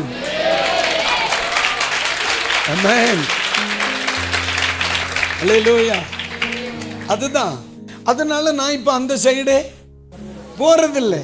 ஏன்னா அவன் எப்ப பாரு அல்லேலுயா அல்லேலுயா அல்லேலுயாம்பா. கிளவி உட்கார்ந்துட்டு தோத்துறாங்குது. வயசானவர் முன்னால உட்கார்ந்து ஏசப்பா வாங்க சீக்கிரம் வாங்க சீக்கிரம் வாங்க சீக்கிரம்ங்கார. ஆமா, பேர பிள்ளை பின்னால இருந்து வறுமையா போதகரங்க. இப்ப எங்க பார்த்தாலும் அல்லேலியா சொத்திரமா இருக்கு. இதுக்கு மேல எனக்கு என்ன வேலை? எங்க என்னைக்கு அந்த வீட்டுக்குள்ள அல்லேலியா சவுண்டு கேட்டோம், அதுக்கு மேல அந்த சைடு நான் போறதில்லை. ஏன்? அங்க நமக்கு என்ன வேலை? இது யாருக்கு தெரியுது? அல்லேலூயா. அதான் பைபிள் சொல்லுதல்ல, ஜீவனும் மரணமும் அதிகாரத்தில் இருக்கு. என் வீட்டுக்குள்ள கேட்கிற அல்லேலியா சத்தம் தான் ஐயா, என் வீட்டுக்குள்ள கேட்கிற அல்லேலியா சத்தம் தான் எனக்கு வாழ்க்கை. அதான் நான் சும்மாவை ஆராதிக்கிறான், சும்மாவை அல்லேலியா சொல்லுதான், சும்மாவை ஆண்டவரையும் கூப்பிடுதான். அவன் வீட்டுக்கு போய் நான் போனியலான்னு கேட்கலாமா நீரு? அந்த அல்லேலியா சத்தம் வீட்டுக்குள்ள இருக்கிறது வரைக்கும் அந்நிய சத்தம் கால் எடுத்து வைக்க முடியுமா? அல்லேலூயா. அதுதான் அங்கே சாமுவேல் சொல்லி கொடுக்கிறார், நீ மட்டும் கர்த்தரை ஆராதி, உனக்கு எதிராக இருக்கிற அவனை கர்த்தர் பார்த்துக்குவார். நீ மட்டும் கர்த்தரை ஆராதி. அல்லேலூயா. ஆமென். அப்போ நமக்கு முன்னால பிரச்சனையும் இருக்கு, கர்த்தரும் இருக்கிறார். நான் என்ன சொல்றேன், இன்னைக்கு நிறைய பேர் கர்த்தரை விட்டுட்டு பிரச்சனையை ஃபோக்கஸ் பண்றாங்க, கர்த்தரை விட்டுட்டு பிரச்சனையை ஃபோக்கஸ் பண்றாங்க. நான் பைபிள் என்ன சொல்லுது, பிரச்சனையை நீங்க ஃபோக்கஸ் பண்ணாதீங்க. பிரச்சனை நீங்க ஃபோக்கஸ் பண்ணா டயர்ட் ஆயிருவீங்க, நீங்க ஃப்ரெஷ்ஷாவே இருக்க முடியாது. நீங்க எப்போ ஃப்ரெஷ்ஷா இருக்கணும்னா பிரச்சனையை நீங்க பார்க்க கூடாது. நீங்க அதான் 121 சங்கீதம் சொல்லுது, எனக்கு ஒத்த ஆசை வரும் பர்வதங்களுக்கு நேராய் என் கண்களை ஏறெடுக்கிறேன், வானத்தையும் பூமியையும் உண்டாக்கின கர்த்தரிடத்திலிருந்து எனக்கு ஒத்தாசை வரும். என் காலை தள்ளாட விட்டார், என்னை காக்கிறவர் உறங்கார், இஸ்ரவேலை காக்கிறவர் உறங்குவதும் இல்லை. நான் இவனோட எனக்கு எந்த சமாச்சாரம் கிடையாது. ஆமே, இவன்கிட்ட எந்த சமாச்சாரமும் கிடையாது. அவன் வெளியே நின்று சொல்ல, வெளியே வாழை பார்த்துக்கிடுவோம், வந்தாதான்ல பார்ப்ப நீ, நான் உள்ளே இருந்தே பார்த்துருவேன். எப்படி? நீர் நல்லவர் ஆண்டவரே, நீர் மகிமையானவர் ஆண்டவரே, நீர் கிருபை உள்ளவர் ஆண்டவர். நான் இங்கே இருந்து அவரை உசுப்பு ஏற்றும்போ அவர் அவன்கிட்ட போய் அவனுக்கு காற்ற எடுக்கணுமா மூக்க எடுக்கணுமான்னு அவர் எடுத்துக்குவார். அல்லேலூயா. எனக்கும் சத்துருவுக்கும் இடவாடே கிடையாது. சத்துருவுக்கு இடவாட அவர் தான், அவனை எதிர்கொள்கிறவன் நான் அல்ல, கர்த்தர். அதான் பைபிள் சொல்ல, கர்த்தர் உங்களுக்கு யுத்தம் பண்ணுவார். நீ ஆராதிக்கும் பொழுது, என் குடும்பம் ஆராதிக்கும் பொழுது, என் பிள்ளைகள் ஆராதிக்கும் பொழுது, அல்லேலூயா, ஆமென், அல்லேலூயா. வாருமையா போதகரே, வந்த மீடும் தங்கீரும் சேரும் ஐயா பந்தியிலே சேரும் ஐயா பந்தியிலே சிறியவரா எங்களிடம் சிறியவரா வாருமையா வாருமையா போதகரே வந்தமிடம் தங்கீரும் சேருமையா பந்தியிலே சேருமையா பந்தியிலே சிறியவரா சிறியவரா. அல்லேலூயா. ஜெபத்துக்கும் ஆராதனைக்கும் உள்ள வித்தியாசம் தெரியுமா? ஜெபம் என்ன பண்ணும்னா என்னை தேவ சமூகத்துக்கு கொண்டு போகும். ஆராதனை என்ன செய்யும் தெரியுமா? அவரை இங்க இழுத்துட்டு வந்துடும். அதனாலதான் எல்லாவற்றுக்கும் முன்னாலையும் துதிக்கிறதையும் ஆராதனையும் முன்னால வச்சாங்க. ஐயா, நம்ம இங்கே இருந்து அங்க சவுண்ட் விடணும்னா ரொம்ப சிரமம் இல்ல. நான் சொல்லப்படுதான் இல்லை, நம்ம மாம்சத்துல எல்லாமா இருக்கும். இந்த கோழி ரொம்ப பறக்காது, பார்த்திருக்கீங்களா? ஏன்னா அது வெயிட் கூடுதல். நம்மளும் கொஞ்சம் வெயிட் தானே இல்லைன்றீங்களோ? 4 பேர் பேசும்போது தெரியும், எப்படி நல்லா இருக்கீங்களா, கொஞ்சம் வெயிட்டாக தானே பேசுகிறான். அதான் சொன்னேன். அப்போ இந்த இவ்வளோ வெயிட்டு அங்கே கொண்டு போகிறது சிரமமாலாம் இருக்கும். அதனால ஆமீன், ஆராதிக்கிறத முக்கியப்படுத்தணும். ஏன்னா அதான் ஆண்டவர் சொன்னேன், 2-3 பேர் என் நாமத்தில் எங்கே கூடினாலும் நான் வந்துடுவேன். ஆமாம், சொல்ல புரியுதா இல்லையாம்மா? அதனால தான் ஆண்டவர் சொன்னார், ஐயா நீங்கள் சமூல் சொல்கிறார், நீ கர்த்தரை ஆராதி, பெலிஸ்தியனை அவர் பார்த்துக்குவார். சில பிரச்சனை இருக்குன்னு தானே வருத்தப்படுதிய, அதை அவர் பார்க்கட்டுமே. நம்ம என்ன அவங்க பின்னால் போயிட்டு ஆமே. ஆமாம், நம்ம யாராவது சத்துருவனை பார்த்து இங்கே இரு ஒன்று கொண்டு விடுவேன்னு சார் பார்த்துக்கிடுவார். சொல்லிப்பார் எப்படி சாச்சுக்கிட்டே என்ன சொல், சார் பார்த்துக்கிடுவார். யார் பார்த்துக்கிடுவா? சார் பார்த்துக்கிடுவார். சார் யாரு? நம்ம சார் தான், ஏசு. அல்லேலூயா. அப்போ நீ எங்கே பார்ப்ப? நான் அவரை பார்ப்பேன். அவர் என்ன பார்ப்ப? அவர் ஒன்றை பார்ப்பேன். அல்லேலூயா. ஆமே. அதனா உலகத்தான் சொல்கிறேன். எப்போ பாரு கோயில்னு ஓடுறான். ஆராதனை அவரை பார்க்க போகிறேன். அவர் யாரை பார்க்க போவார்? ஒன்றை பார்க்க, ஒன்றை புழக்க வருவார். அல்லேலூயா. நான் அவரை பார்க்குறேன், அவர் ஒன்றை பார்ப்பேன். அதனால தானப்பா ஆண்டவர் ஆராதிக்கிறவனை இன்னைக்கு வரைக்கும் உலகம் ஜெயித்ததே இல்லை.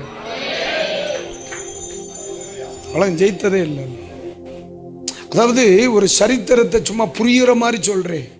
இந்த எஸ்தர் ராஜாத்தி காலத்துல ஒரு 7.5 கடந்தாமல, அவன் பேர் என்ன? ஆமான் தானே?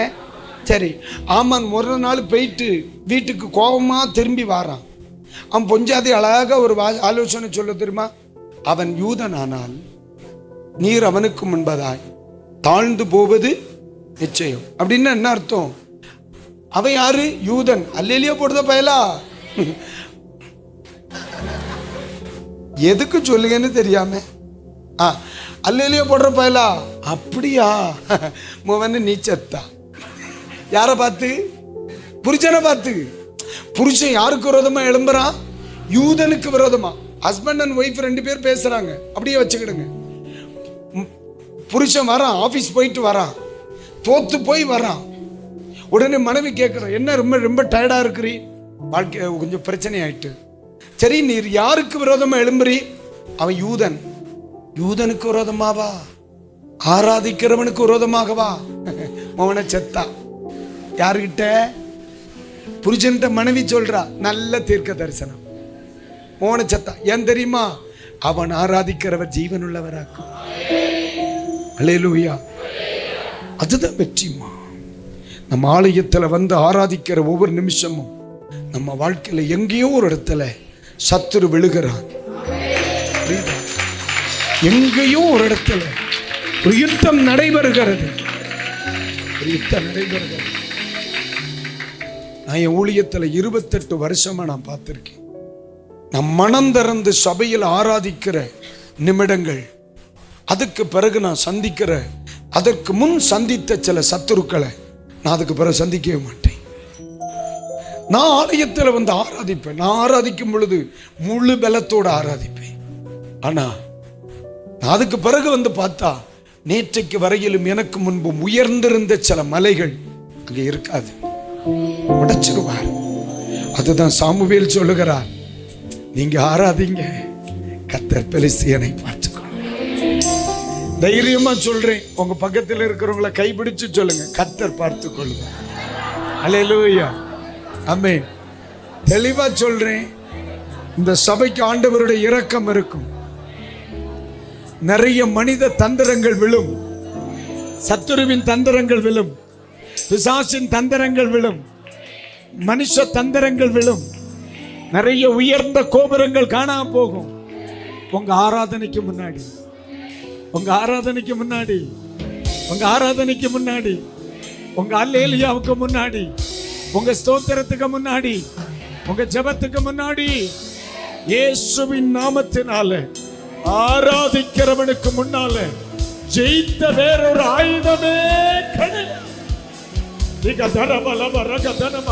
ஒரு கண ஆவியில நிரம்பி கைகளை தட்டி, ஆவியில நிரம்பி கர்த்தரை துதிப்பாக்கலாம். இன்னைக்கு பகல் வேளையில, இன்னைக்கு ராத்திரி நேரத்தில் பரிசுத்த ஆவியானவருடைய வல்லமை சில பிள்ளைகளை தொடுகிறத நான் பார்க்கிறேன். அப்படிப்பட்ட ஒரு ஆராதனை இன்றைக்கு ராத்திரி இயேசுவின் நாமத்தில் பிள்ளைகளின் மேல் கொடுக்கப்படுகிறது. ஜீசஸ், பெற்றுக்கோ. கர்த்தர் இந்த முதலாவது நாளில் தெளிவாய் சொல்லுகிறார், ஆராதனை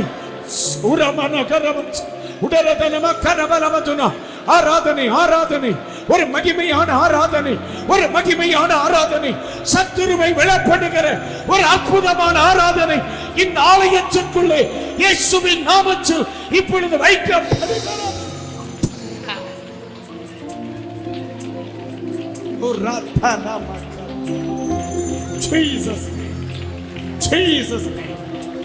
Jesus name. Hallelujah.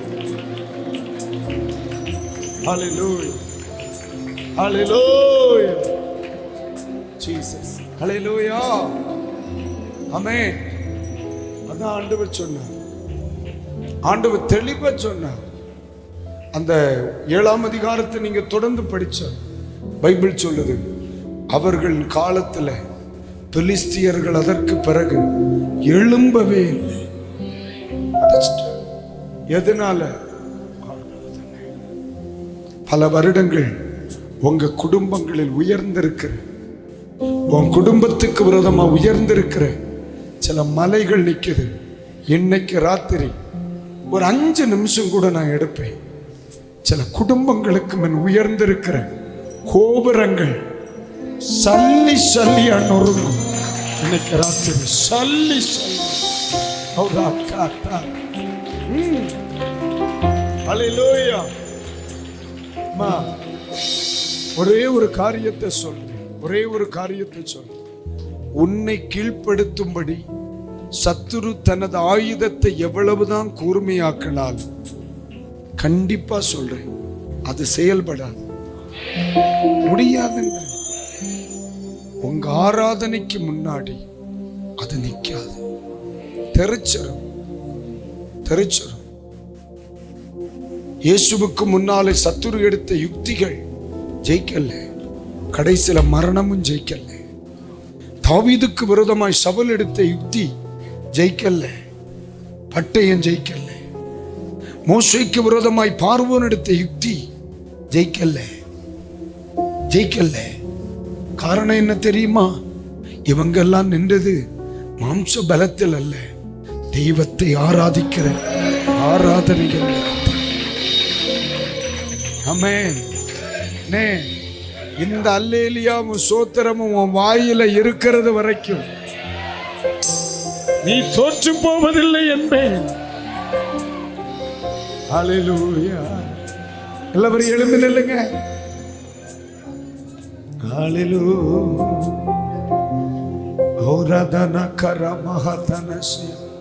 எத்தனை பேர் இன்னைக்கு ராத்திரி தீர்மானம் பண்றீங்க, உயிர் இருக்கிறது வரைக்கும் கர்த்தர் ஒருவருக்கு. ஆமென். அல்லேலூயா. இந்த ஆராதனையின் முதல் நோக்கம் சில குடும்பங்களுக்கு முன்னால் உயர்ந்திருக்கிற சில மானுஷீக வல்லமைகளை, சத்துருவின் திட்டங்களையும் விழ பண்ணுவது. நம்முடைய ஆராதனை எப்படி இருக்கணும்னு சொல்லி கொடுத்தேன். 100% இருக்கணும். ஆமென். அல்லேலூயா. இயேசு நல்லவர், இயேசு நல்லவர். இன்னைக்கு பரிசுத்த ஆவியானவருடைய ஒரு தயை, இரக்கம் இங்க வெளிப்பட்டு இருக்கு. யாரும் இனி இங்க இந்த வெளியே நிக்க வேண்டாம்னு சொல்லணும்னு, கேம்பஸுக்குள்ள வெளியே சவுண்ட்ஸுக்கு இருக்குல்ல, ஆராதனை ஸ்தலத்தை விட்டு வெளியே யாரும் நிக்க, உள்ள நில்லுங்க. இந்த ஆராதனை வெளிப்படும் போது சில விடுதலைகள் வெளியே நடக்கும். யாரும் சிக்கிறப்படாது. 5 நிமிஷம் தான் இந்த ஆராதனைக்கு முன்னாடி. மக்களை, குழந்தைகள் கீழே கிடந்தா எடுத்துருங்க. வேற ஒரு பொருள் உனக்கு கிடைக்காது, எடுத்துரு. ஆவியானவர் சொன்னார், ஒரு பெதஸ்தாவை கலக்கும்படி ஒரு தூதன் வந்தது போல என் அருகாமையில் ஒரு பரிசுத்த தூதன் அவர் நின்று கொண்டிருக்கிறார். அவருடைய கால் இப்போ உங்கள் நடுவில் பட ஆரம்பிக்கும். வெளியில் இருக்கிற பிள்ளைகளுக்கு நான் சொல்றேன், கர்த்தருடைய ஆவியானவர் பரிசுத்த தூதனுடைய ஒரு கால் உங்க பக்கத்துல படுகிறது. இன்னைக்கு இந்த குளம் கலக்கப்பட போகிறது. உங்க 2 கைகள் அப்படியே உயர்த்துங்க பார்க்கலாம். ஒரு அத்தானாபா ஒரு மனசியாக்கரபா. நான் ஆராதிக்கிறேன் ஆண்டவரே, என் ஜீவன் இருக்கிறது வரை, என் நாட்கள் முடியும் வரை, என் ஜீவன் பிரியும் வரை, என் சுவாசம் ஒளியும் வரை உம்மையே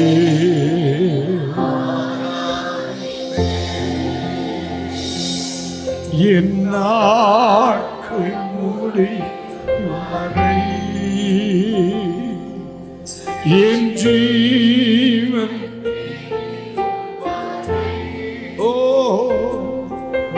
என் சுவாசம் ஒளியும் வரை உம்மையே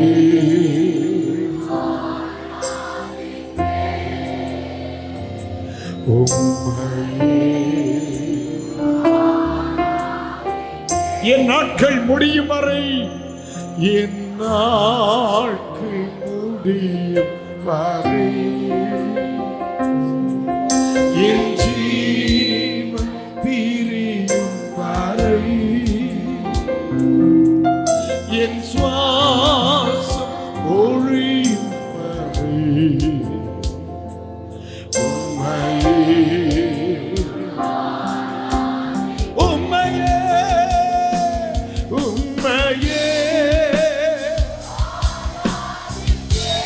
என் நாட்கள் முடியும் வரை, என் நாட்கள் முடியும், என் ஜீவன் பிரியும், என் சோழி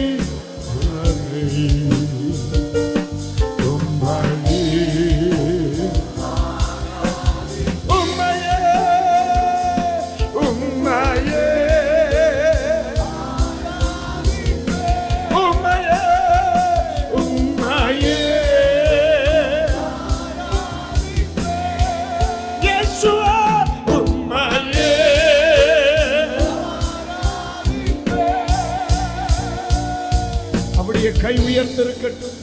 ஒரே ஒரு வார்த்தை ஜெபம் பண்ண போறேன், அப்புறம் நம்ம கர்த்தரை வரவேற்க போகிறோம். சர்வ வல்லமையுள்ள கர்த்தாவே, இந்த திருச்சபையோடு இன்னைக்கு ராத்திரி கர்த்தர் பேசுனீங்க.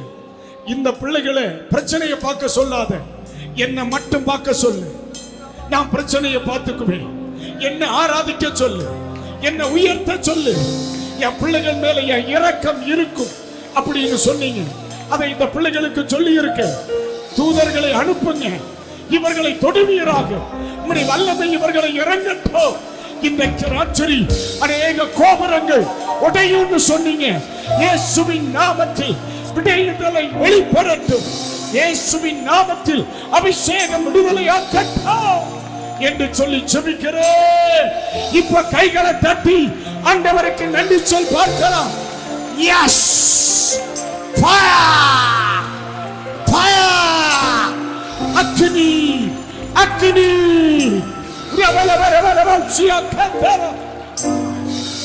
Receive, receive, receive, receive, receive, receive, receive, receive, receive. Fire, fire, fire. ஆராதனை உயர உயர உயர. சத்துருவின் கோட்டை உடையுது, உடையுது, உடையுது, உடையுது, உடையுது. கர்த்தர் சொல்லுகிறார், யுத்தம் நடைபெறுகிறது. சில வீடுகளிலே இயேசுவின் நாமத்தில் விடுதலை உண்டாகிறது.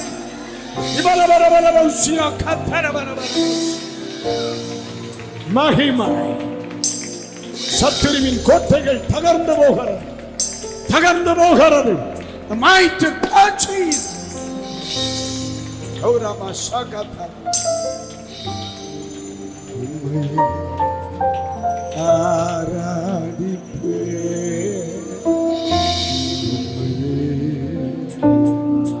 அப்படியே ரெண்டு கைகளை உயர்த்துங்க. கர்த்தர் சொன்னா, இப்ப சிலருடைய வலது கையை நான் பிடிப்பேன். எதுக்கு தெரியுமா? வாடா வீட்டுக்கு போவோம். நல்லா கவனிக்கணும். இனி உன்னை வீட்டுக்கு அழைத்து செல்வது கர்த்தர். இதுவரைக்கும் நீங்க சொல்லுவீங்க, என் கூட வாங்க, என் கூட வாங்க. இன்னைக்கு ராத்திரி சொல்றார், இனி நான் உன்னை கூட்டிட்டு போறேன். என்னோட வாணி, என் கூட வாணி, என் கூட வாணி. உன் வீட்டுக்கு நான் வருவேன், உன் வீட்டுக்குள்ள நான் வருவேன், உன் கிராமத்துல நான் வருவேன். என் கூட வாணி. சர்வ வல்லமையுள்ள ஆண்டவர், இன்றைக்கு ராத்திரி வேளை இந்த பிள்ளைகளுடைய வலது கரத்தை கர்த்தர் பிடித்திருக்கிறேன், பிடித்திருக்கிறேன், பிடித்திருக்கிறேன். இன்னைக்கு ஆண்டவர் ஒரு அடையாளம் சொல்லுகிறார். சிலருடைய வலது கை பயங்கரமா வைப்ரேஷன் ஆக ஆரம்பிக்கும். சிலருடைய வலது கையில் ஒரு விசேஷமான அபிஷேகம் இறங்குகிறத நீங்க பாப்பீங்க. தெளிவா சொல்றேன், ஊழியம் செய்கிற கர்த்தருடைய சுவிசேஷத்திற்காக அழைக்கப்படுகிற சிலருடைய வலது கை இனி அவங்க கட்டுப்பாட்டுக்குள்ள இருக்காது, இருக்காது. அந்த கைகளை கர்த்தர் பிடிக்கிறார். கைகளின் மேல ஒரு அக்கினி இறங்குது. இந்த கைகளின் மேல எஸ், ஃபயர், ஃபயர், ஃபயர். இந்த கைகளை கர்த்தர் பிடித்து அவர்களை ஜெயத்திற்கு நேரா நடத்துவீராக, நடத்துவீராக, நடத்துவீராக. இந்த ராத்திரி இவர்களை ஆசீர்வதிக்கிறேன். இன்றைக்கு காண்கிற ஈத்தியர்களை இனி நீ காண்பதில்லை என்று சொன்னவர் அப்படியே விளங்க பண்ணும் இயேசுவின் நாமத்தினால். ஆமென்.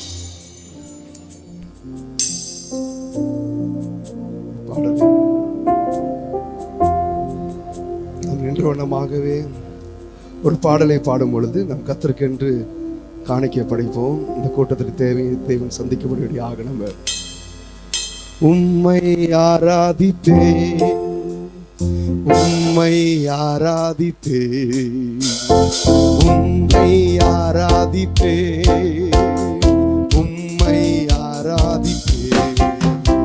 என் நாட்கள் முடியும் வரை, என் ஜீவன் பிரியும் வரை, என் சுவாசம் ஒளியும் வரை உம்மையே ஆராதிப்பேன், உம்மையே ஆராதிப்பேன். ஆவி என்று என்னை தள்ளிடாமல் அன்போடு கொண்டீரே, நன்மையும் கிருபையும் தொடர செய்து மீண்டும் பாவி என்று என்னை தள்ளிடாமல் அன்போடு அணைத்து கொண்டீரே, நன்மையும் கிருபையும் தொடர செய்து மீண்டும் வர்க்க வைத்தீரே. என்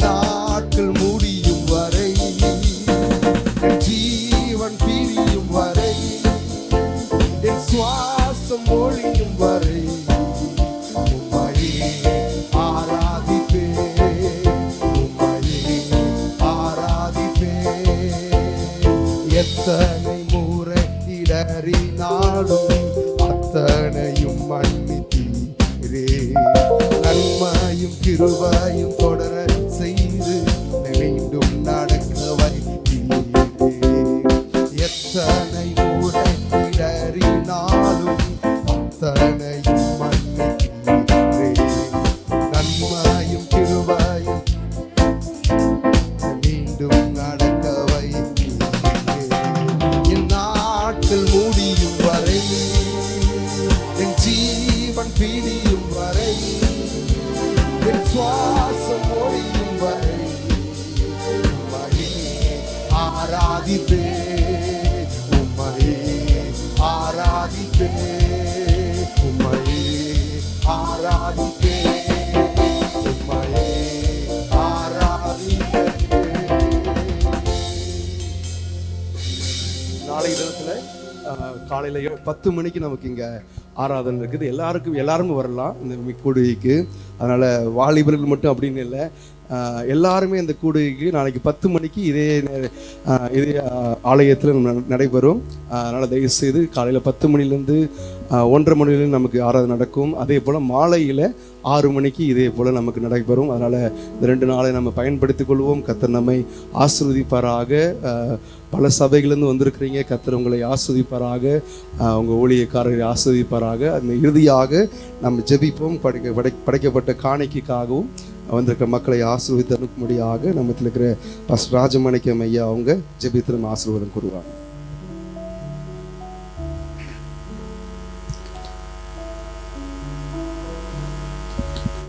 துதிகளுக்கும்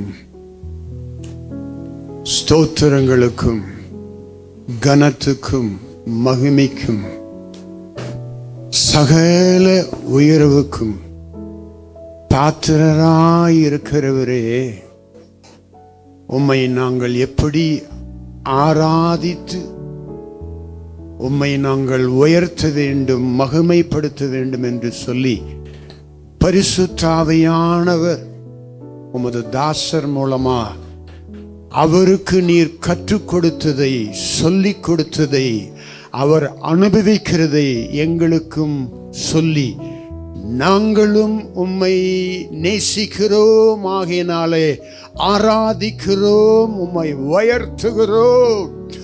உமக்கே சகல கனமும் துதியும் சகலமும் உண்டாவதாக. அதை இன்றைக்கு பிசாசு பறித்து கொண்டிருக்கிறான் என்பதை எங்களுக்கு ஞாபகப்படுத்தினவரே, ஆமா நீர் ஒருவர் தான் ஐயா என்னுடைய வாழ்க்கையிலே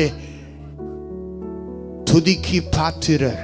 நான் மட்டுமல்ல, இன்றைக்கு யாரெல்லாம் இதில் கலந்து கொண்டாங்களோ அத்தனை பேரும் அப்படிப்பட்ட உணர்வோடு கூட, தீர்மானத்தோடு கூட, வைராக்கியத்தோடு கூட வாழ்நாள் முழுவதும் வாழத்தக்கதாக பரிசுத்த ஆவியானுடைய முத்திரை போட்டிருப்பதற்காய் உமக்கு நாங்கள் நன்றி செலுத்துகிறோம், மனதார வாழ்த்துகிறோம். அப்பா, நிறைய நேரத்தில் எங்களுடைய பிரச்சனைகளை, எங்களுடைய கஷ்டத்தை நினைச்சு உங்களை துதிக்கிறத நாங்கள் விட்டுட்டோம், உங்களை மகிமைப்படுத்துறத விட்டுட்டோம். ஐயா, தப்பு தப்பு, ஐ எம் சாரி லார்ட், என்ன மன்னியுங்கய்யா. வாயை திறந்து சொல்லுவோம், மன்னியும் அப்பா.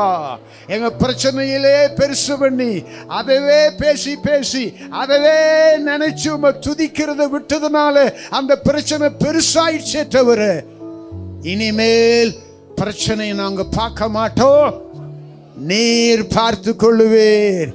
என்னுடைய பார்வை முழுவதும் அப்பா இயேசுவே, என்னுடைய பார்வை முழுவதும், என்னுடைய நினைவு முழுவதும், என்னுடைய சரீரத்தின் அவயவங்கள் முழுவதும் முழு பலத்தோடு 100க்கு 100 உம்மை உயர்த்துதலே.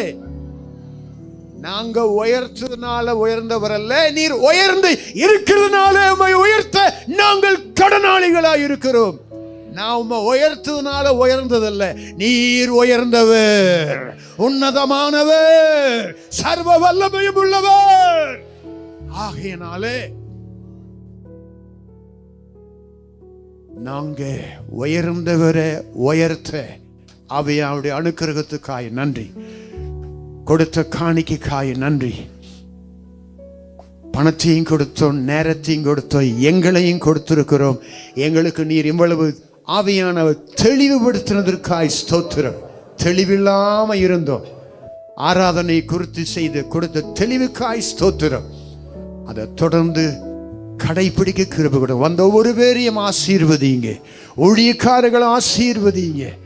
ஆமாப்பா, உம்மை நாங்கள் அறிந்து கொள்ள வேண்டும் என்று சொல்லி எனக்கு எங்களுக்கு உங்க மேல இருக்கிற அக்கறை விட உங்களுக்கு எங்க மேல எவ்வளவு அக்கறை இருக்கிறது, அதற்காக நன்றி. வீட்டுக்கு போறோம், இரவலு கூடப்பா நேரம் எடுத்து உம்மை ஆராதிக்க துதிக்க உம்மோடு கூட நேரத்தை செலவு பண்ண கிருபை கொடுங்க. நாளைக்கு 10 மணிக்கு சாயந்தரம் கொண்டு வரோம். ஆசீர்வதி. ஊழியக்கார பாஸ்டருக்காக ஜெபிக்கிறோம், ஜஸ்டின் மோசஸ் அவருக்காக ஜெபிக்கிறோம். அவருக்கு நீ கற்றுக் கொடுத்திருக்கிற இந்த தெளிவுகளுக்காக உமக்கு நன்றி. இன்னும் அவருக்கு கற்றுக் கொடுங்க. சித்தமான அவர் எங்களுக்கும் உமது கிருபையில கற்றுக் கொடுப்பார். நாங்களும் படித்துக் கொள்ளுகிறோம், புரிந்து கொள்ளுகிறோம். நன்றி. இயேசு கிறிஸ்துவின் நாமத்திலே இவைகளை இடத்துல வேண்டி எடுத்துக் கொள்ளுகிறோம். எங்கள் நல்ல பரமபிதாவே. எல்லோரும் சொல்லுவோம் ஆமென். என் ஆத்துமாவே கர்த்தரை ஸ்தோத்திரி, என் முழு உள்ளமே அவருடைய பரிசுத்த நாமத்தை ஸ்தோத்திரி. என் ஆத்துமாவே கர்த்தரை ஸ்தோத்திரி, அவர் செய்த சகல உபகாரங்களை நான் என்றைக்கும் மறக்கவே மாட்டேன். ஆமென். நம்முடைய கர்த்தராகிய இயேசு கிறிஸ்துவின் கிருபையும் பிதாவாகிய தேவனுடைய அன்பும் பரிசுத்த ஆவியானுடைய ஐக்கியமும் சகவாசமும் நம் அனைவரோடும் இன்றும் என்றும் சதா காலங்களிலும் இருப்பதாக. ஆமென்.